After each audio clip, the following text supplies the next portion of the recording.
আমি জানতে চাই তুমি ওই রাইসার সাথে এত হেসে হেসে কথা বলো কেন? ওকে, তাহলে শোনো, আমি রাইসাকে ভালোবাসি আর রাইসা আমাকে ভালোবাসে। এবার তুমি আসতে পারো। তুমি আমার না হলে আমি তোমাকে কাউকে হতে দিব না। কি করতে চাও তুমি? আমি এখন যেটা করব তুমি কল্পনাও করতে পারবে না। দেখি তুমি কি করতে পারো। ওকে দেখো আমি কি করতে পারি। কথাগুলো বলে নদী তার গায়ের জামা কাপড় ছিঁড়ে ফেলে, তারপর জোরে জোরে চিৎকার করতে থাকে। আমি তার সব দেখে কথা বলার ভাষাও হারিয়ে ফেলেছি। তার চিৎকার শুনে বাড়ির সব লোক আমার রুমের দরজা ধাক্কাতে থাকে। নদী দৌড়ে গিয়ে দরজা খুলে দিল। আমি তাকে দেখে আব্বু, আম্মু, ভাইয়া, রাইসা সবাই দরজার সামনে দাঁড়িয়ে আছে। সকালবেলা ঘুমিয়েছিলাম, হঠাৎ ফোনটা বেজে উঠলো। ঘুম ঘুম চোখে ফোনটা ধরে বললাম, হ্যালো। ওই হারামি, তুই এখনো ঘুমাস? সকালবেলা আমার ঘুমের 12টা বাজে দিলি? বল কেন ফোন দিলি? কি, এখনো সকাল? ঘড়ির দিকে তাকিয়ে দেখ কয়টা বাজে। কয়টার হবে? 6টা 7টা হবে। ঘড়ির দিকে তাকিয়ে দেখে 12টা বাজে। হারামি, এখন 12টা বাজে, তাড়াতাড়ি মামার দোকানে চলে আয়, একটা জিনিস দেখেছি, লেট হলে আর দেখতে পাবি না। ওকে, তুই 10 মিনিট দাঁড়া, আমি 30 মিনিটে আইতেছি বলেই ফোন কেটে দিলাম। তারপর বিছানা থেকে উঠে ওয়াশরুমে চলে গেলাম। ফ্রেশ হয়ে একটা জামা গায়ে দিয়ে রুম থেকে বেরিয়ে আসতেই আম্মু বলল, কিরে কোথায় যাস? আম্মু একটু বাইরে যেতেছি। তাহলে নাস্তা করে যা। না আম্মু, এখন নাস্তা করবো না, বাইরে করে নেবো। ওকে ঠিক আছে, তাহলে সাবধানে যাস। ওকে আম্মু। পাগল ছেলে। তারপর আমি বাসা থেকে বেরিয়ে এসে একটা রিক্সা নিলাম। তো যেতে যেতে আমার পরিচয়টা দিয়ে দিই, আমি রাসেল, বাবা মার 2 মাত্র ছেলে। আমার বাড়ি লক্ষ্মীপুর, আর ভেতরে যাওয়া লাগবে না। আমার একটা বড় ভাই আছে। আমি পড়ালেখা শেষ করে টোটো করে ঘুরে বেড়াই। আর আমাদের নিজের একটা ছোটোখাটো ব্যবসা আছে। বাবার ভাইয়া ব্যবসায়ী সামলায়, আর আম্মু ঘরের কাজ করে। আমার আম্মু আমাকে অনেক ভালোবাসে, আর বাবাকে আমি অনেক ভয় পাই। তো যাই হোক, পরিচয় দিতে দিতেই মামার দোকানের সামনে চলে এলাম। ভাড়া মিটিয়ে মামার দোকানে গিয়ে পিছন থেকে রাফের মাথায় একটা থাপ্পড় মারলাম। তখন সে বলল, কোন হারামি রে? তোর দুলা ভাই হারামজাদা। ও তুই, তোর এখন আসার সময় হলো? আচ্ছা সব বাদ দে, তো বল তোর কি জিনিস কই? আগে কিছু খেয়ে নে, তারপর দেখাবো। আচ্ছা ঠিক আছে। তারপর দুজনে হালকা নাস্তা করে নিলাম। তারপর রাফি বলল, চল মামা, তোকে নিয়ে যাই। চল। তারপর রাফির সাথে যেতে লাগলাম। কিছুক্ষণ পর একটা কলেজের সামনে এসে দাঁড়ালো। তখন আমি বললাম, কিরে এখানে দাঁড়ালি কেন? মামা, এই কলেজে একটা মেয়ে দেখেছি, অনেক সুন্দরী, তোর সাথে ভালো মানাবে। তাই নাকি? তো কোথায় মেয়েটা? দাঁড়া, কিছুক্ষণ পর কলেজ ছুটি হবে, আমরা ওই চা দোকানে গিয়ে বসি। কলেজ গেটের পাশে? চল। দুজনে গিয়ে চা দোকানে গিয়ে বসলাম। 20 মিনিট অপেক্ষা করার পর কলেজ ছুটি হয়ে গেল। মানে বললাম, কিরে কোন মেয়েটা? ওই যে নীল রঙের জামা গায়ে, ওই মেয়েটা। আমি তার কথা মতো মেয়েটার দিকে তাকিয়ে দেখি মেয়েটা আসলেই অনেক সুন্দর, দেখতে একদম পরীর মতো। তখন আমি বললাম, চল মেয়েটার সাথে কথা বলে আসি। চল। তারপর দুজনে মেয়েটার সামনে গিয়ে দাঁড়িয়ে বললাম, এই যে শুনছেন? মেয়েটাকে উদ্দেশ্য করে বললাম, জি, আমাকে বলছেন? তোমাকে বলছি। তোমার নাম কি? জি, আমার নাম নিশি। বাসা কোথায়? আমার বাসা কলেজের পেছনে, রায়হান সাহেবের বাড়ি। আর রায়হান আমার বাবা। কি, তুমি রায়হান ভাইয়ের মেয়ে? তাহলে তো তুমি আমার ভাগ্নি লাগো। আচ্ছা ঠিক আছে, তুমি বাসে যাও, কোনো সমস্যা হলে আমাকে বলবে। ঠিক আছে, তাহলে আমি আসি। নিশি চলে গেল। আর আমি রাফির ধরে কয়েকটা উত্তর দক্ষিণ দিলাম, আরে মাইর দিলাম। তখন রাফি বলল, মামা আর মারিস না, আমি কি জানতাম ও আমাদের রায়হান ভাইয়ের মেয়ে? তাকে তো কোনোদিন দেখিনি রায়হান ভাইয়ের বাড়িতে। এরকম ভুল যেন আর না হয়। তাহলে চল বাসে যাই। ঠিক আছে, চল। তারপর দুজনে একটা রিক্সা নিয়ে রাফি তাদের নেমে চলে গেল। আর আমি আমাদের বাসার সামনে এসে রিক্সা থেকে ভাড়া মিটিয়ে বাড়ির ভেতরে চলে এলাম। দরজার সামনে এসে দাঁড়িয়ে কলিং বেল চাপ দিলাম। কিছুক্ষণ পর আম্মু এসে দরজা খুলে দিল। আমাকে বলল, কিরে এতক্ষণ কোথায় ছিলে? আম্মু রাফির সাথে ছিলাম। ঠিক আছে, ভেতরে আয় আর ফ্রেশ হয়ে আয়, আমি টেবিলে খাবার দিচ্ছি। ঠিক আছে আমার লক্ষ্মী আম্মু। তাড়াতাড়ি যা, আমার হাতে কাজ আছে। আমি আর কোনো কথা না বলে রুমে এসে ওয়াশরুমে গিয়ে গোসল করে একটা জামা গায়ে দিয়ে টেবিলে এসে দুপুরের খাবার খেতে শুরু করলাম। তারপর এসে রুমে ঘুমিয়ে গেলাম। বিকেলবেলা ঘুম থেকে উঠে ফ্রেশ হয়ে বাইরে এসে রাফির সাথে আড্ডা দিতে দিতে রাত 9টা বেজে গেল। তারপর রাফিকে তাদের বাসায় নামিয়ে দিয়ে আমার সামনে চলে আসলাম আমার বাসায়। কলিং বেল চাপ দিলাম। আম্মু এসে দরজা খুলে দিল। তো আমি বললাম, আম্মু তোমার সন্ত্রাসী জামাই কোথায়? সোফায় বসে কফি খাচ্ছে। আম্মু তুমি আজকে আমাকে ম্যানেজ করে নিও, আমি আর দেরি করে আসবো না। আমি কিছু জানি না, তুই ভেতরে আয়। কি আর করার, আম্মু আজকে আমার সাথে নাই, যা হবার হবে। ভেতরে গিয়ে আস্তে আস্তে আমার রুমের দিকে যেতেই আব্বু ডাক দিল। তখন আমি আব্বুর সামনে গিয়ে দাঁড়ালাম। তখন আব্বু বললো, এতক্ষণ কোথায় ছিলি? জি আব্বু, রাফির সাথে ছিলাম। তোমাকে বলছি না 8টার আগে যেন তোমাকে বাসায় দেখি। আব্বু আর দেরি হবে না। তোমাকে আর দেরি করে আসা লাগবে না, রুমে গিয়ে জামা কাপড় গুছিয়ে রাখো। কেন? তুমি কাল সকালে ঢাকা যাবে। আমার এক বন্ধু অসুস্থ, ডাক্তার বলেছে তাকে রেস্ট নিতে। এখন তার অফিস দেখাশোনা করছে তার একমাত্র মেয়ে, কিন্তু তার মেয়ে একা অফিস সামলাতে পারছে না। তাই আমাকে বলল ভালো কোনো ছেলে পেলে তাকে বলতে। তাই আমি ঠিক করলাম তুমি তার মেয়ের সাথে অফিস দেখাশোনা করবে। কিন্তু আমি আর কোনো কথা শুনতে চাই না, আমি যেটা বললাম এটাই ফাইনাল। রুমে গিয়ে সবকিছু গুছিয়ে খাবার খেতে আসো। আমি আর কিছু না বলে রুমে চলে এলাম। শালার বাপটা না, না থাক, কিছু বলবো না। আব্বু যা বলে তাই করে, আম্মু কিছু বলতে পারে না, আব্বুর ভয়। তো যাই হোক, সব গুছিয়ে রাতের খাবার খেয়ে এসে কিছুক্ষণ মোবাইল টিপে ঘুমিয়ে গেলাম। সকালে আম্মু এসে ডাকতে লাগলো, রাসেল উঠ তাড়াতাড়ি। আম্মু যাও তো, আরো পরে উঠবো। তুই আজকে ঢাকা যাবি না? আমি কোথাও যাবো না, তুমি যাও তো, বলে কম্বল গায়ে দিয়ে শুয়ে পড়লাম। ঠিক আছে, তুই ঘুমা, আমি তোর আব্বুকে ডেকে দিচ্ছি। আব্বুর কথা শুনে ঘুম উধাও হয়ে গেল। মানে বললাম, আরে আম্মু এখানে আবার ওই শয়তানটারে ডাকবে কেন? এই তো আমি উঠে গেলাম, বিছানা থেকে উঠেই বললাম, এতক্ষণ আমি ডাকলাম উঠলি না, বাবার কথা বলতে উঠতে গেলি। আম্মু তুমি তো জানো তোমার ওই বজ্জাত স্বামীর আমি কত ভয় পাই। তুই যদি ভয় পাস তাহলে ডাকার সাথে উঠলি না কেন? আচ্ছা ওইসব বাদ দাও আম্মু, তুমি বাবাকে বলো না আমি তোমাদের ছেড়ে কোথাও যাবো না। আমাকে বলে লাভ নাই, তোর বাবা যা বলে তা করে। বেশি কথা না বলে ফ্রেশ হয়ে সব কিছু নিয়ে নিচে আয়। আম্মু তুমি একটু বোঝার চেষ্টা করো না। আ- আমাকে আর বলতে না দিয়ে, আমি আর কোনো কথা শুনতে চাই না, ফ্রেশ হয়ে সব কিছু নিয়ে নিচে আয়। আমি নাস্তা রেডি করছি, বেশি দেরি হলে তোর আব্বু কিন্তু নিচে আছে, তাড়াতাড়ি আয়। এই বলে রুম থেকে বেরিয়ে গেল। আমি আর কিছু না বলে ওয়াশরুমে গিয়ে ফ্রেশ হয়ে নিলাম। রাফিকে ফোন দিলাম। রাফি ফোন ধরার পর বললাম, ওই শালা কোথায় তুই? মামা আমি তো বাসা থেকে বেরিয়ে মামার দোকানে যাইতেছি। ওই শালা, আর যদি একবার আমাকে মামা বলোস, আমি তো 14 গোষ্ঠী উদ্ধার করবো। আমি তোকে শালা বলি আর তুই আমাকে মামা বলিস, তোর কারণে আমার পাঠকরা আমার কাছে কিছুই শুনতে চায় না। আরে মামা রাগ করিস কেন? আচ্ছা ঠিক আছে, আমি পাঠকদের বলছি, প্রিয় পাঠক পাঠিকা, আমি মামা ডাকি ভালোবেসে, আর রাসেল হচ্ছে আমার কলিজার ভাই এবং বন্ধু। আমরা একসাথেই ছোটকাল থেকে বড় হয়েছি আর পড়ালেখা করছি, তাই আপনারা অন্য কিছু মনে করবেন না, বলে দিয়েছি। এবার ঠিক আছে? ঠিক আছে, তুই এখন আমার বাসায় চলে আয় তাড়াতাড়ি। কেন, কি হয়েছে? আসলে জানতে পারবি, চলে আয়। আচ্ছা ঠিক আছে, আসতেছি। ফোন কেটে দিয়ে ব্যাগটা হাতে নিয়ে রুম থেকে বেরিয়ে এসে টেবিলে গিয়ে বসলাম। তখন আমি বললো, আসতে এত দেরি হলো কেন? ফ্রেশ হতে একটু সময় লেগেছে, আর রাফির সাথে কথা বললাম আমাদের বাসায় আসার জন্য। রাফি আমাকে এগিয়ে দিয়ে আসবে। ঠিক আছে, এই নাও, এখানে 5,000 টাকা আছে। আর তোমার নাম্বার মোস্তাফিজকে দিয়েছি, তার ড্রাইভার এসে তোমাকে বাস কাউন্টার থেকে নিয়ে আসবে। নাস্তা করে বেরিয়ে পড়ো। হঠাৎ কলিং বেল বেজে উঠলো। আম্মু গিয়ে দরজা খুলে দিল। দরজার দিকে তাকিয়ে দেখি রাফি এসেছে। তখন রাফি আব্বুকে সালাম দিয়ে বলল, আঙ্কেল কেমন আছেন? অনেক ভালো আছি, তা তুমি কেমন আছো? জি আঙ্কেল, আপনাদের দোয়ায় অনেক ভালো আছি। ওকে, আর কোনো কথা নয়, নাস্তা করে দুজন বেরিয়ে পড়, বেশি দেরি হলে বাস পাবে না। আন্টি বাস মানে? ওমা, তুমি জানো না রাসেল তো আজকে ঢাকায় চলে যাবে, এই কারণেই তোমাকে ডাকছে। তুমি ওকে বাস কাউন্টারে নিয়ে যাবে। ওকে তুই নাস্তা করে নে, আমি তোকে যেতে যেতে সব বলবো। তারপর দুজনে নাস্তা করে আব্বু আম্মুর থেকে বিদায় নিয়ে একটা রিক্সা নিয়ে বাস কাউন্টারে যেতে লাগলাম। তখন রাফি বলল, কি হলো মামা, কিছুই তো বুঝলাম না। তাহলে শোন। তারপর গতকাল রাতের সব কথা বললাম। এই হলো কাহিনী। ঢাকায় গিয়ে তোর আঙ্কেলের মেয়েকে পেয়ে আমাকে ভুলে যাস না। আরে পাগল, তোকে কি আমি ভুলতে পারি? তুই আমার কলিজার ভাই। তারপর কথা বলতে বলতে বাস কাউন্টারে চলে আসলাম। তখন রাফি আমাকে জোরে ধরে কান্না করে দিল। আমার চোখেও পানি চলে আসলো। তাকে সান্ত্বনা দিয়ে টিকিট কেটে বাসে উঠে গেলাম। 10 মিনিট পর বাস ছেড়ে দিল।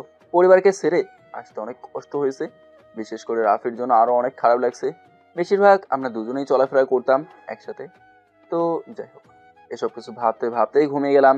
হঠাৎ করে হেল্পারের ডাকে দিল সবাইকে কুমিল্লা রেস্টুরেন্টে গাড়ি 30 মিনিট দাঁড়াবে, কিছু খাবার খেয়ে নিতে বললো। আমিও বাস থেকে নেমে রেস্টুরেন্টে ঢুকে দুপুরের খাবার খেয়ে নিলাম। তারপর রেস্টুরেন্ট থেকে বেরিয়ে এসে একটা সিগারেট ধরালাম।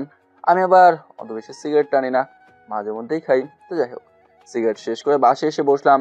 5 মিনিট পর বাস ছেড়ে দিল। হঠাৎ একটা অন্য নাম্বার থেকে ফোন আসলো। হ্যালো, আপনি কতটুকু আসলেন? আপনাকে তো চিনতে পারলাম না। আমাকে স্যার এ নাম্বার দিয়ে বলল ওনার বন্ধুর ছেলে আসবে, আমাকে কাউন্টারে গিয়ে নিয়ে আসতে। ও আচ্ছা, আমার আসতে আরো 2 ঘন্টা লাগবে। ঠিক আছে, আপনি কাছাকাছি আসলে আমাকে ফোন দিয়েন। আচ্ছা ঠিক আছে। ফোন কেটে আম্মুর কাছে ফোন দিলাম। আম্মুর সাথে কিছুক্ষণ কথা বলে রাফিকে দিলাম। তাদের সাথে কথা বলে কানে হেডফোন লাগিয়ে গান শুনতে শুনতে বাস কাউন্টারে পৌঁছে গেলাম। কাছাকাছি আসার আগে ড্রাইভারকে ফোন করে বলে দিলাম। বাস থেকে নেমে এক সাইডে দাঁড়ালাম। হঠাৎ একটা লোক দৌড় দিতে আমার সাথে ধাক্কা খায়। আমি ধাক্কা সামলাতে না পেরে একটা মেয়ের গায়ে পড়ে যাই। তখন আমি তাড়াতাড়ি মেয়েটার গায়ের উপর থেকে উঠে যাই। মেয়েটা উঠেই ঠাস করে একটা থাপ্পড় দিয়ে বলল, সুন্দরী মেয়ে দেখলে গায়ে পড়তে মন চায়? দেখুন, আমি ইচ্ছে করে পড়িনি আপনার গায়ে। আমি ভালো করে জানি তোদের মতো ছেলেদের আমার ভালো করে জানা আছে। আমি বলছি তো ইচ্ছে করে পড়ে নাই।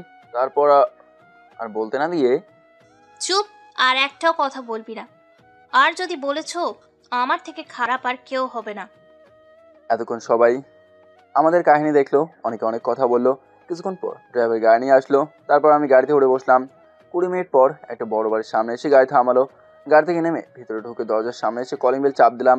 হঠাৎ একটা মেয়ে এসে দরজা খুলে দিল। তখন আমি তাকে দেখেই অবাক হয়ে গেলাম। এ আর কেউ নয়, এ হচ্ছে কাউন্টারে যার সাথে ধাক্কা খেলাম সেই মেয়েটা। তখন আমাকে বললো, তুই আমার পিছন পিছন আমার বাসায় চলে আসলি? জি না, আমি আমার আব্বুর বন্ধুর বাসায় আসলাম। কি, তুই আমাকে বোকা পাইছিস? তুই বললি, আমি বিশ্বাস করে নিলাম। আপনি বিশ্বাস করেন আর না করেন আমার কিছুই যায় আসে না। আমাকে ড্রাইভারের বাসায় নামিয়ে দিয়ে বললো এটা নাকি আঙ্কেলের বাসা, আর আঙ্কেল ভেতরে আছে। আপনার যদি বিশ্বাস না হয় তাহলে আঙ্কেলকে ডাক দিন। আচ্ছা ঠিক আছে, তুই বাহিরে দাঁড়া, আমি আব্বুকে ডেকে আনছি। তাহলে এটা আঙ্কেলের মেয়ে বলেই চলে গেল ভেতরে। ও, আপনাদের একটা কথা বলতে ভুলেই গেছি। আমার বড় ভাই তার একটা বন্ধুর বিয়েতে গেছে, এই কারণে তার কথা বলতে মনে নাই। তো যাই হোক, কিছুক্ষণ পর আঙ্কেল আর তার মেয়ে আসলো। আমি সালাম দিয়ে বললাম, কেমন আছেন আঙ্কেল? এই তো ভালো। তুমি আমজাদ এর ছেলে না? জি আঙ্কেল। তা বাইরে কেন, ভেতরে এসো। আমি তো আসতে চাইছিলাম, কিন্তু আপনার মেয়েই আমাকে ঢুকতে দেয় নাই। রায়সা, রাসেল যা বললো তার কি সত্যি? সরি আব্বু, আমি বুঝতে পারি নাই ও যে তোমার বন্ধুর ছেলে। এরকম ভুল যেন আর না হয়। আর যা তোর পাশের রুমে ওকে নিয়ে যা। আজ থেকে রাসেল এখানে থাকবে। ঠিক আছে আব্বু। রাসেল রায়সার সাথে যাও, রুমে গিয়ে ফ্রেশ হয়ে এসো। সবাই একসাথে খাবার খাবো। ঠিক আছে আঙ্কেল।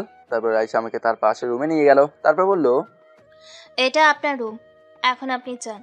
আর একটা কথা, যদি কোনোদিন আমার নামে আব্বুর কাছে বিচার দিস, তখন দেখবি এই রাইসা কি করে।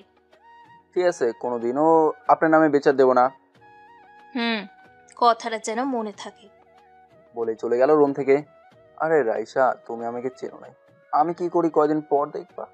তারপর ব্যাগ খাটে রেখে ওয়াশরুমে চলে গেলাম। ফ্রেশ হয়ে একটা জামা গায়ে দিয়ে বাইরে এসে খাবার টেবিলে গিয়ে বসলাম। তখন আঙ্কেল বলল, তা তোমার আব্বু আম্মু কেমন আছে? জি আঙ্কেল, সবাই অনেক ভালো আছে।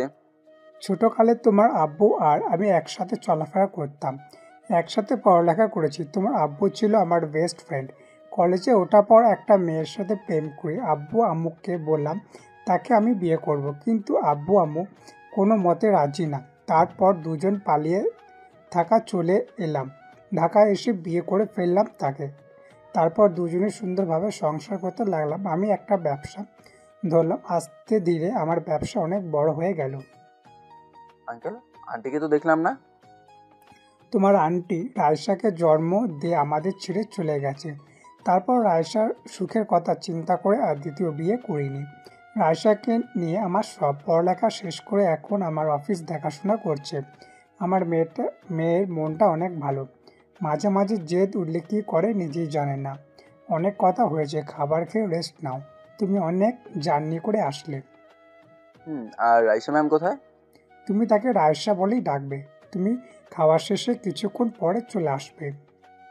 হুম আমি খাবার খেতে লাগলাম। কিছুক্ষণ পর দেখি রাইসা সিঁড়ি দিয়ে নামতেছে। তাকে দেখতে অনেক সুন্দর লাগছে। এসে আমার সামনের চেয়ারে বসলো। তোর আঙ্কেল বললো, কি রে, তোর এত দেরি হলো কেন আসতে? ফ্রেশ হতে একটু সময় লেগেছে। আমি কোনো কথা না বলে খেতে লাগলাম। রাইসা আমার দিকে রাগের চোখে তাকালো। আমি খাবার খেয়ে আমার রুমে চলে আসলাম। রুমে এসে আম্মুকে ফোন দিলাম। আম্মু কেমন আছো? এই তো বাবা, ভালো আছি। তুই কেমন আছিস? আম্মু আমি ভালো আছি। আর আব্বু কেমন আছে? ভাইয়া বাসায় এসছে? হুম, তোর আব্বু ভালো আছে। আর তোর ভাইয়া ফোন দিয়ে বললো কালকে আসবে। তোর কথা জিজ্ঞেস করেছিল, তারপর আমি সব বললাম। তা তুই এখন কি করিস? খাবার খেয়ে রুমে এসে তোমাকে ফোন দিলাম। তারপর আরো কিছুক্ষণ কথা বলে রেখে দিলাম। রাফিকেও ফোন দিয়ে কিছুক্ষণ কথা বললাম। তারপর ঘুমিয়ে গেলাম। বিকেলে রাইসার ডাকে ঘুম ভেঙে গেল। তখন আমি বললাম, কি হলো, ডাকলেন কেন? আবু তোকে নিচে যেতে বলেছে। ঠিক আছে, আপনি যান, আমি ফ্রেশ হয়ে আসছি। তাড়াতাড়ি আয়। বলেই চলে গেল রুম থেকে। আমি শোয়া থেকে উঠে ফ্রেশ হয়ে বাইরে এসে দেখি আঙ্কেল সোফায় বসে কফি খাচ্ছে। আমাকে দেখে বলল, আরে রাসেল যে, ঘুম কেমন হলো? আসো এখানে বসো। তার পাশে সোফা দেখিয়ে দিল। আমি সোফায় বসে বললাম, জি আঙ্কেল, অনেক ভালো। রহিমা, এখানে এক কাপ কফি দিয়ে যাও। আর তোমাকে যে জন্য ডেকেছিলাম। জি আঙ্কেল, বলেন। এর মধ্যেই কাজের মেয়ে কফি দিয়ে গেল। কাল সকালে তুমি রায়সার সাথে অফিসে যাবে।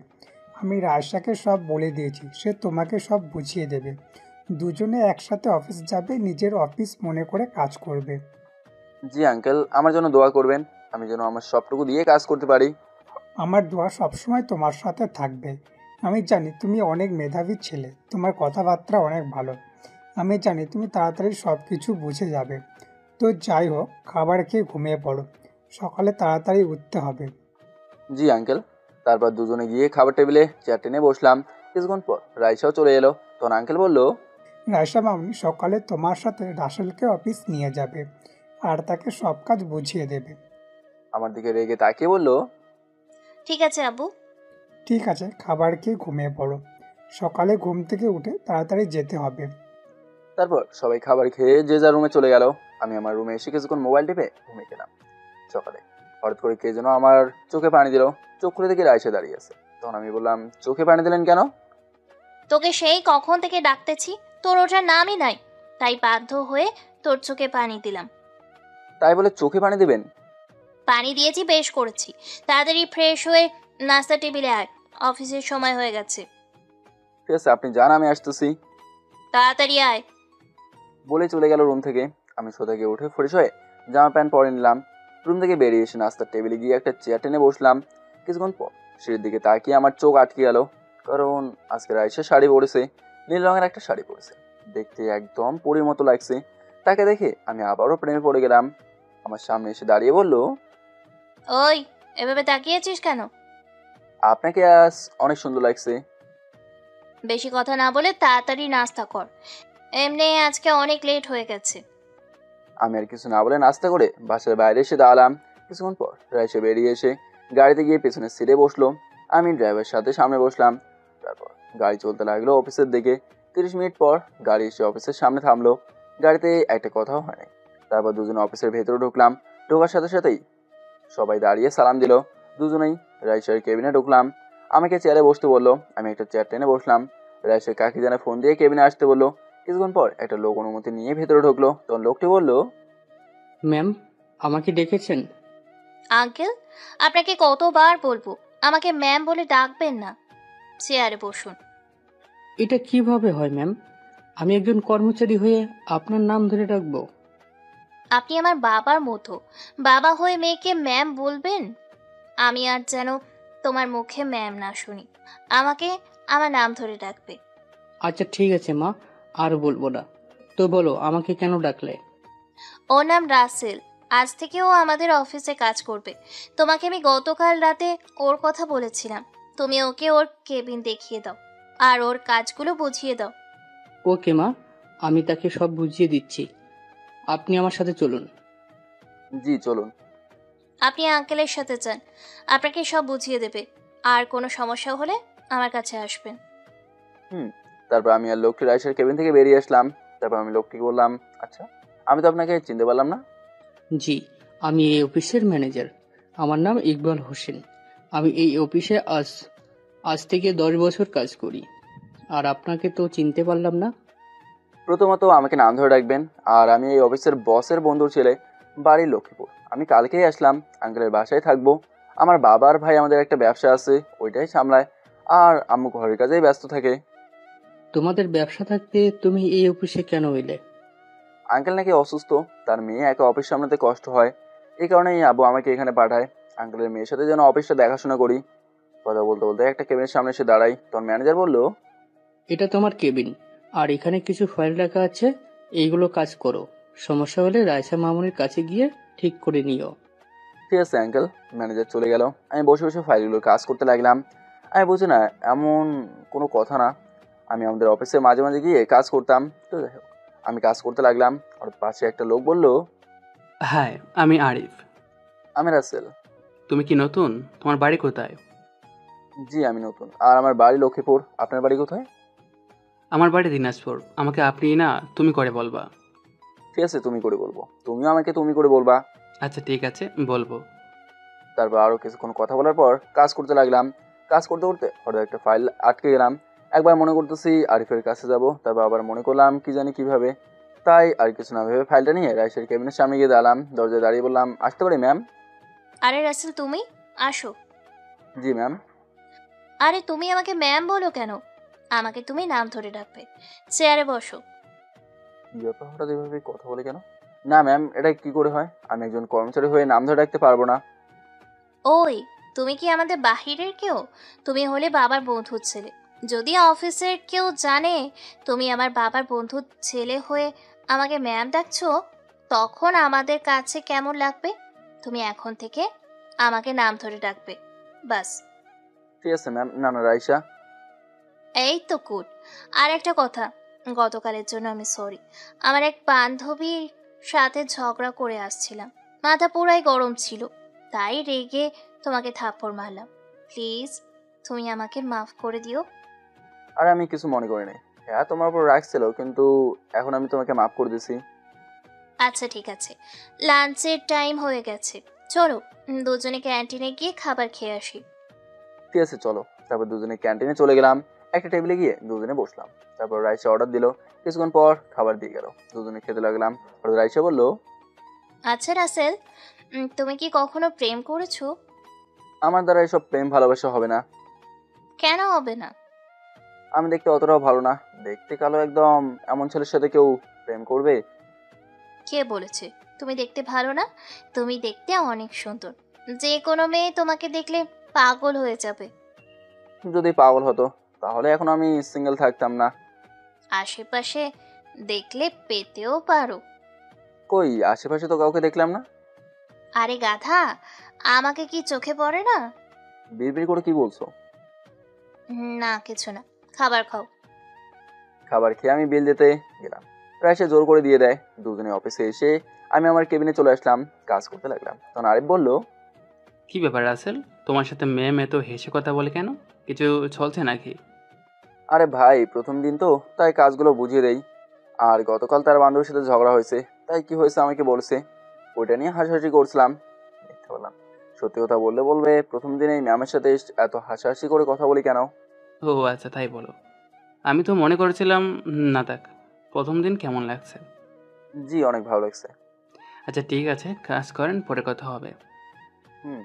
তারপর কাজ করতে লাগলাম। কাজ করতে করতে অফিসের টাইম শেষ হয়ে গেছে, সবাই বের হয়ে গেছে। কিছুক্ষণ পর রাইসা বের হলো কেবিন থেকে। আমাকে দেখে বলল, কি ব্যাপার, তুমি এখনো বসে আছো যে? তোমার জন্য অপেক্ষা করছিলাম। ও আচ্ছা, তাহলে চলো। তারপর দুজনে অফিস থেকে বাইরে এসে গাড়িতে উঠলাম। তখন রাইসা বলল, প্রথম দিন কেমন লাগছে অফিসের কাজ? অনেক ভালো লেগেছে। আরো কিছু কথা বলতে বলতে বাসায় চলে আসলাম। কলিং বেল চাপ দিলাম। কাজের মেয়ে রহিমা এসে দরজা খুলে দিল। তারপর দুজনে ভেতরে গেলাম। আঙ্কেল আমাকে দেখে বলল, প্রথম দিন কেমন লাগছে? আমি বললাম ভালো। কিছুক্ষণ কথা বলে রুমে এসে ওয়াশরুমে ঢুকে ফ্রেশ হয়ে রাতের খাবার খেয়ে এসে শুয়ে মোবাইলটা কিছুক্ষণ চালিয়ে ঘুমিয়ে গেলাম। সকালে ঘুম থেকে উঠে ফ্রেশ হয়ে নাস্তা করে দুজনে গাড়িতে উঠে অফিসে চলে আসলাম। আমার কেবিনে এসে কাজ করতে লাগলাম। হঠাৎ পিয়ন এসে বললো রাইসা নাকি আমাকে ডেকছে।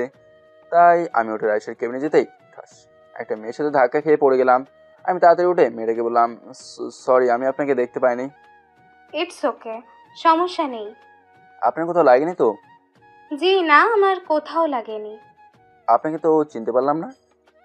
জি, আমি সাফা, আজকেই জয়েন করেছি। আর আপনি? জি, আমি রাসেল, আমি গতকাল থেকে জয়েন করছি। আচ্ছা, পরে কথা হবে, ম্যাম আমাকে ডাকছে, দেরি হলে আবার সমস্যা হবে। আচ্ছা ঠিক আছে, যান। আমি আর কোনো কথা না বলে রাইসের কেবিনের সামনে এসে দাঁড়িয়ে বললাম, আমি কি ভেতরে আসতে পারি? আসুন। আমি ভেতরে গিয়ে রাইসের দিকে তাকিয়ে দেখি চোখ মুখ লাল করে বসে আছে। তো আমি বললাম, আমার ডেকেছিলেন? তোকে আমি কোন সময় আসতে বললাম? আমি তো আসতেছিলাম, কিন্তু হঠাৎ। তারপর সব খুলে বললাম। ও আচ্ছা। আর শোন, মেয়েদের সাথে বেশি কথা বলবি না। কেন? আমি বলছি বলবি না, বাস। আচ্ছা ঠিক আছে, বলবো না। তা কেন ডেকেছিলে? আজকে লাঞ্চের টাইমে বাসায় চলে যাব দুজনে। কেন? আমার এক বান্ধবী কাল বিয়ে, তাই দুজনে বাসায় গিয়ে ফ্রেশ হয়ে লাঞ্চ করে মার্কেটে যাব। গিফট আর কিছু কেনাকাটা করে বাসায় এসে সন্ধ্যায় দুজনে তাদের বাসায় যাব। তা বুঝলাম, কিন্তু অফিসকে সামলাবে? ম্যানেজার আঙ্কেলকে বলেছি, উনি সব দেখে রাখবে। আচ্ছা ঠিক আছে, আমার হাতে কিছু কাজ আছে, ওগুলো শেষ করতে হবে। আমি এখন যাই। আচ্ছা ঠিক আছে, যাও। আমি আর কোনো কথা না বলে রাইসের কেবিন থেকে বেরিয়ে এসে আমার কেবিনে এসে কাজ করতে লাগলাম। কাজ করতে করতে দুপুর হয়ে গেল। কিছুক্ষণ পর রাইসে বেরিয়ে আসলো। তারপর দুজনে বাইরে এসে গাড়িতে উঠলাম। 20 মিনিট পর বাসায় চলে আসলাম। তারপর রুমে এসে ফ্রেশ হয়ে দুপুরের খাবার খেয়ে রুমে এসে রেডি হয়ে দুজনে মার্কেটে চলে গেলাম। প্রথমে একটা গিফট নিল, তারপর রাইসের জন্য কিছু জামা নিল। কিছুক্ষণ পর দেখি রাইসের ছেলেদের দোকানে গেল। তখন আমি বললাম, কি ব্যাপার, ছেলেদের দোকানে আসলে কেন? একজনের জন্য একটা শার্ট আর প্যান্ট নিব, দেখি তোমার মাপে হয় কিনা। আমার মাপে কেন? ও দেখতে তোমার মতো। রাইসের মুখেও কথা শুনে আমার অনেক খারাপ লাগলো। ও ঠিক আছে, নাও। তারপর একটা শার্ট আর একটা প্যান্ট নিল আমাকে, আমার মাপে। মার্কেট থেকে বেরিয়ে এসে একটা রেস্টুরেন্টে ঢুকে কিছু খেয়ে বাসে চলে আসলাম। হঠাৎ এসে আমার হাতে ব্যাগটা দিয়ে যেটা বললো, আমি তো অবাক হয়ে গেলাম। এটা নাও তোমার জন্য, ভিতরে একটা হলুদ পাঞ্জাবি আছে, ওইটা পরে সন্ধ্যায় আমার সাথে যাবে। তুমি না বললে অন্য কারোর জন্য কিনছো, তখন আমাকে দিলে কেন?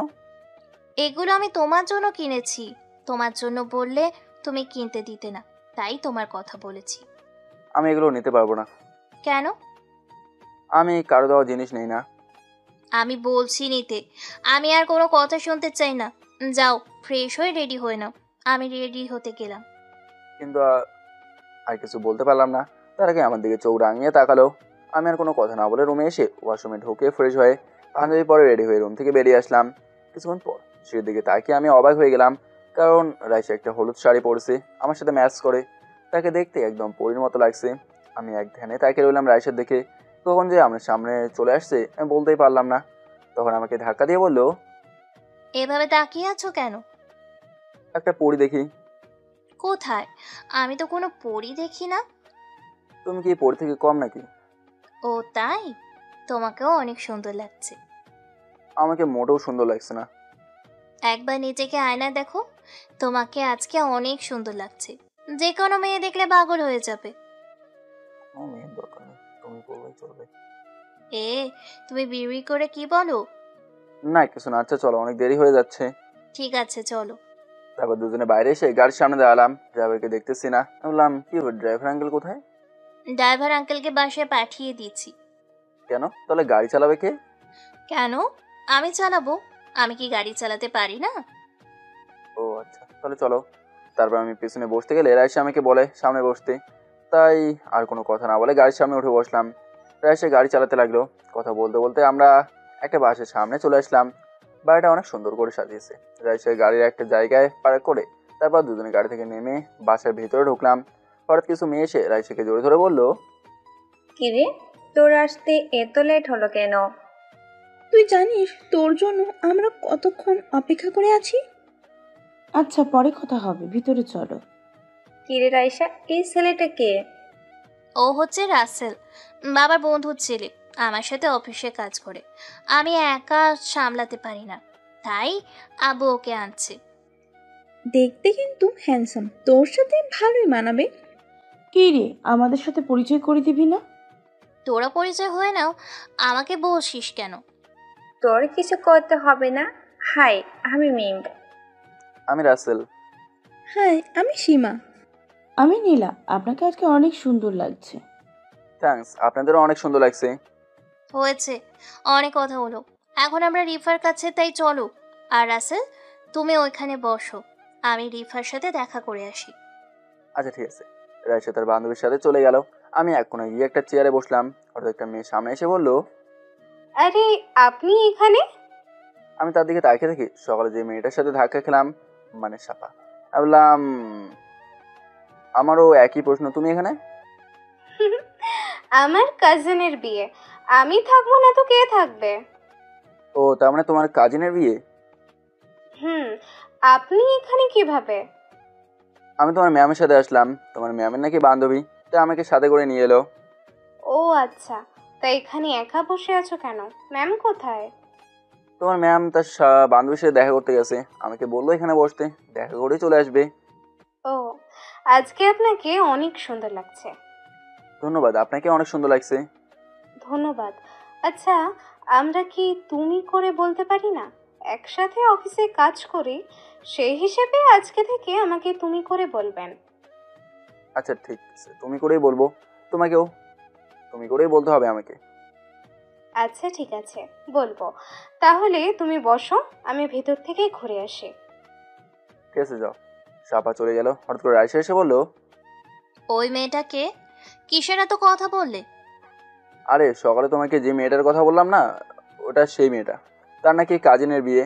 হঠাৎ আমাকে দেখে আমার কাছে এসে বললো আমি এখানে কেন। তারপর তাকে সব বললাম। ওই মেয়েটাকে আমার সুবিধা মনে হয় না, তার সাথে বেশি কথা বলবে না, ওর থেকে দূরে দূরে থাকবে। কেন? আমি বলছি তাই, আর একটা কথা বললে নাক ফাটিয়ে দিব, কথাটা যেন মনে থাকে। ঠিক আছে, বলবো না। চলো আমার সাথে, তোমাকে পরিচয় করে আনি রিপার সাথে। ঠিক আছে চলো। তারপর রাইসা আমাকে ভেতরে নিয়ে একটা রুমে ঢুকলো। ভেতরে গিয়ে দেখি সব মেয়ে, সব কটাই ময়দা সুন্দরী। রাইসা আমাকে রিপার সাথে পরিচয় করে দিল। কিছুক্ষণ কথা বলে বাইরে চলে এলাম। রাইসা তার বান্ধবীর সাথে রয়েছে। আমি বাইরে এসে একটা চেয়ারে বসলাম। কিছুক্ষণ পর মেয়েকে স্টেজে ওঠালো। তারপরে এক এক করে সবাই মেয়েকে মেহেন্দি লাগালো। হঠাৎ রাইসা আমার সামনে এসে বলল, রাসেল, চলো আমরা দুজনে মেহেদি লাগিয়ে আসি। আমি না উঠলে হয় না? তোমার জন্য আমি আমার বান্ধবীর সাথে উঠি নাই, তাড়াতাড়ি আমার সাথে চলো। আমার হাত ধরে টেনে নিয়ে গেল। তারপর দুজনে স্টেজে উঠে প্রথমে আমি মেহেদি লাগালাম। তারপর এক পিস কেক খাই দিলাম। পাশে অনেকেই আমাদের দিকে তাকিয়ে আছে। অনেকে বলছে আমাদের দুজনকে অনেক মানিয়েছে, আরও অনেকজনে অনেক কথা বলছে। আমি সামনে থেকে দেখি সাফা আমাদেরকে এক ধ্যানে তাকিয়ে আছে। আমি তার থেকে চোখ সরে নিলাম। তারপর নাচ গান শুরু হলো। সব কিছু শেষ করে সবার থেকে বিদায় নিয়ে বাইরে এসে গাড়িতে উঠলাম। তখন রাইসা বলল, তোমার থেকে কেমন লাগছে অনুষ্ঠান? অনেক ভালো লেগেছে। কথা বলতে বলতে বাসায় চলে আসলাম। কলিং বেল চাপ দিলাম, কেউ দরজা খুললো না। রাইসা গাড়ি পার্কিং করে এসে থাকে আমি কলিং বেল চাপ দিতে লাগলাম। তখন সে আমাকে বললো, আরে কি করছো? আমাদের জন্য কি সবাই এখনো জেগে আছে? রাত বাজে 2টা। তাহলে ঢুকবো কেমন করে? আমার কাছে এক্সট্রা চাবি আছে। ও আচ্ছা, তাই বলো। তারপর দুজনে দরজা খুলে ভেতরে ঢুকে আমি আমার রুমে, আর রাইসা তার রুমে চলে গেল। আমি রুমে এসে ওয়াশরুমে ঢুকে ফ্রেশ হয়ে খাটে শুয়ে পড়লাম। সকালবেলা আর দেখি আমার পুরো শরীর ভিজে আছে। সামনে তাকে দেখি রাইসা বালতি নিয়ে দাঁড়িয়ে আছে। বললাম, আমাকে ভেজালে কেন?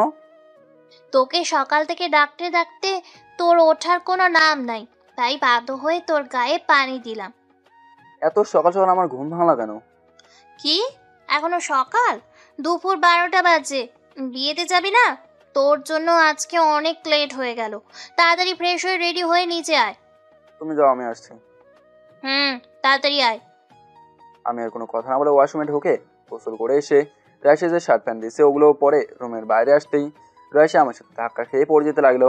আমি তাকে ধরে ফেলি। রাইসা চোখ বন্ধ করে ফেলেছে। তখন আমি তাকে দাঁড় করিয়ে ছেড়ে দিলাম। বললাম, তুমি আমার রুমের সামনে কি করো? তোমার দেরি দেখে তোমাকে ডাকতে আসলাম, কিন্তু আমি দরজার সামনে এসে রুমে ঢুকতেই তুমি রুম থেকে বেরিয়ে আসলে। তারপর কি হলো আপনারা তো জানেন। ও আচ্ছা ঠিক আছে, তাহলে চলো। চলো। আমি জানি তোমার মন কেন খারাপ হলো, কারণ আজকে রাইসার শাড়ি পরেছে, নীল রঙের শাড়ি, নীল চুড়ি, সবকিছু ম্যাচ করে পড়েছে। আমি বুঝি না রাইসা তার রঙের সাথে আমার জামা কাপড় কিনে কেন। তাহলে কি রাইসা, না না, আমি কি ভাবছি, এটা হতে পারে না, হয়তো মনে করে দিছে। তারপর বাসার বাইরে এসে গাড়ির সামনে দাঁড়িয়ে বললাম, আজকে আমি গাড়ি চালাবো। তুমি গাড়ি চালাতে পারো? অনেক আগে থেকেই। তুমি গাড়িতে ওঠো। হুম। আমি উঠেই গাড়িতে উঠি, গাড়ি চালাতে লাগলাম। তো আমি বললাম, রাইসা আজকে তোমাকে অনেক সুন্দর লাগছে। যাক, এতক্ষণে তোমার চোখ পড়লো আমার দিকে। কেন? তুমি আমাকে প্রথম দেখে কিছু বলো নাই, তাই মনে করছি তুমি আমাদিকে ঠিক মতো খেয়াল করোনি। ও আচ্ছা, আজকে কিন্তু সত্যি তোমাকে অনেক সুন্দর লাগছে। বিয়ে বাড়িতে যে ছেলে দেখবে সেই ছেলেই পাগল হয়ে যাবে। তুমি পাগল হলে চলবে, আমার অন্য ছেলে দরকার নেই। এই তুমি খালি বিড়বিড় করে কি বলো? কিছু না, তোমাকেও আজকে অনেক সুন্দর লাগছে। আর শোনো, বিয়ে বাড়িতে অনেক সুন্দর সুন্দর মেয়ে আসবে, কোনো মেয়ের দিকে তাকাবে না। কেন? তাকালে সমস্যা কি? আমি বলছি তাকাবে না, বাস। আচ্ছা ঠিক আছে, তাকাবো না। কথা বলতে বলতে আমরা বিয়ে বাড়িতে চলে আসলাম। আমি গাড়ি পার্কিং করে দুজনে গাড়িতে থেকে নেমে বাসার ভিতরে গেলাম। ভিতরে ঢুকে রাইসা রিপাকে জড়িত হলো। আমরা ভিতরে ঢুকে দেখি জামাই চলে এসেছে। জামাই আর বউ স্টেজে দুজনে চেয়ারে বসে আছে। আমার হাতে গিফট বক্স ছিল, তাদের হাতে দিয়ে আমি আর রাইসা চেয়ারে গিয়ে বসলাম। তখন রাইসা বললো, তাদের দুজনকে অনেক মানিয়েছে, তাই না? হুম।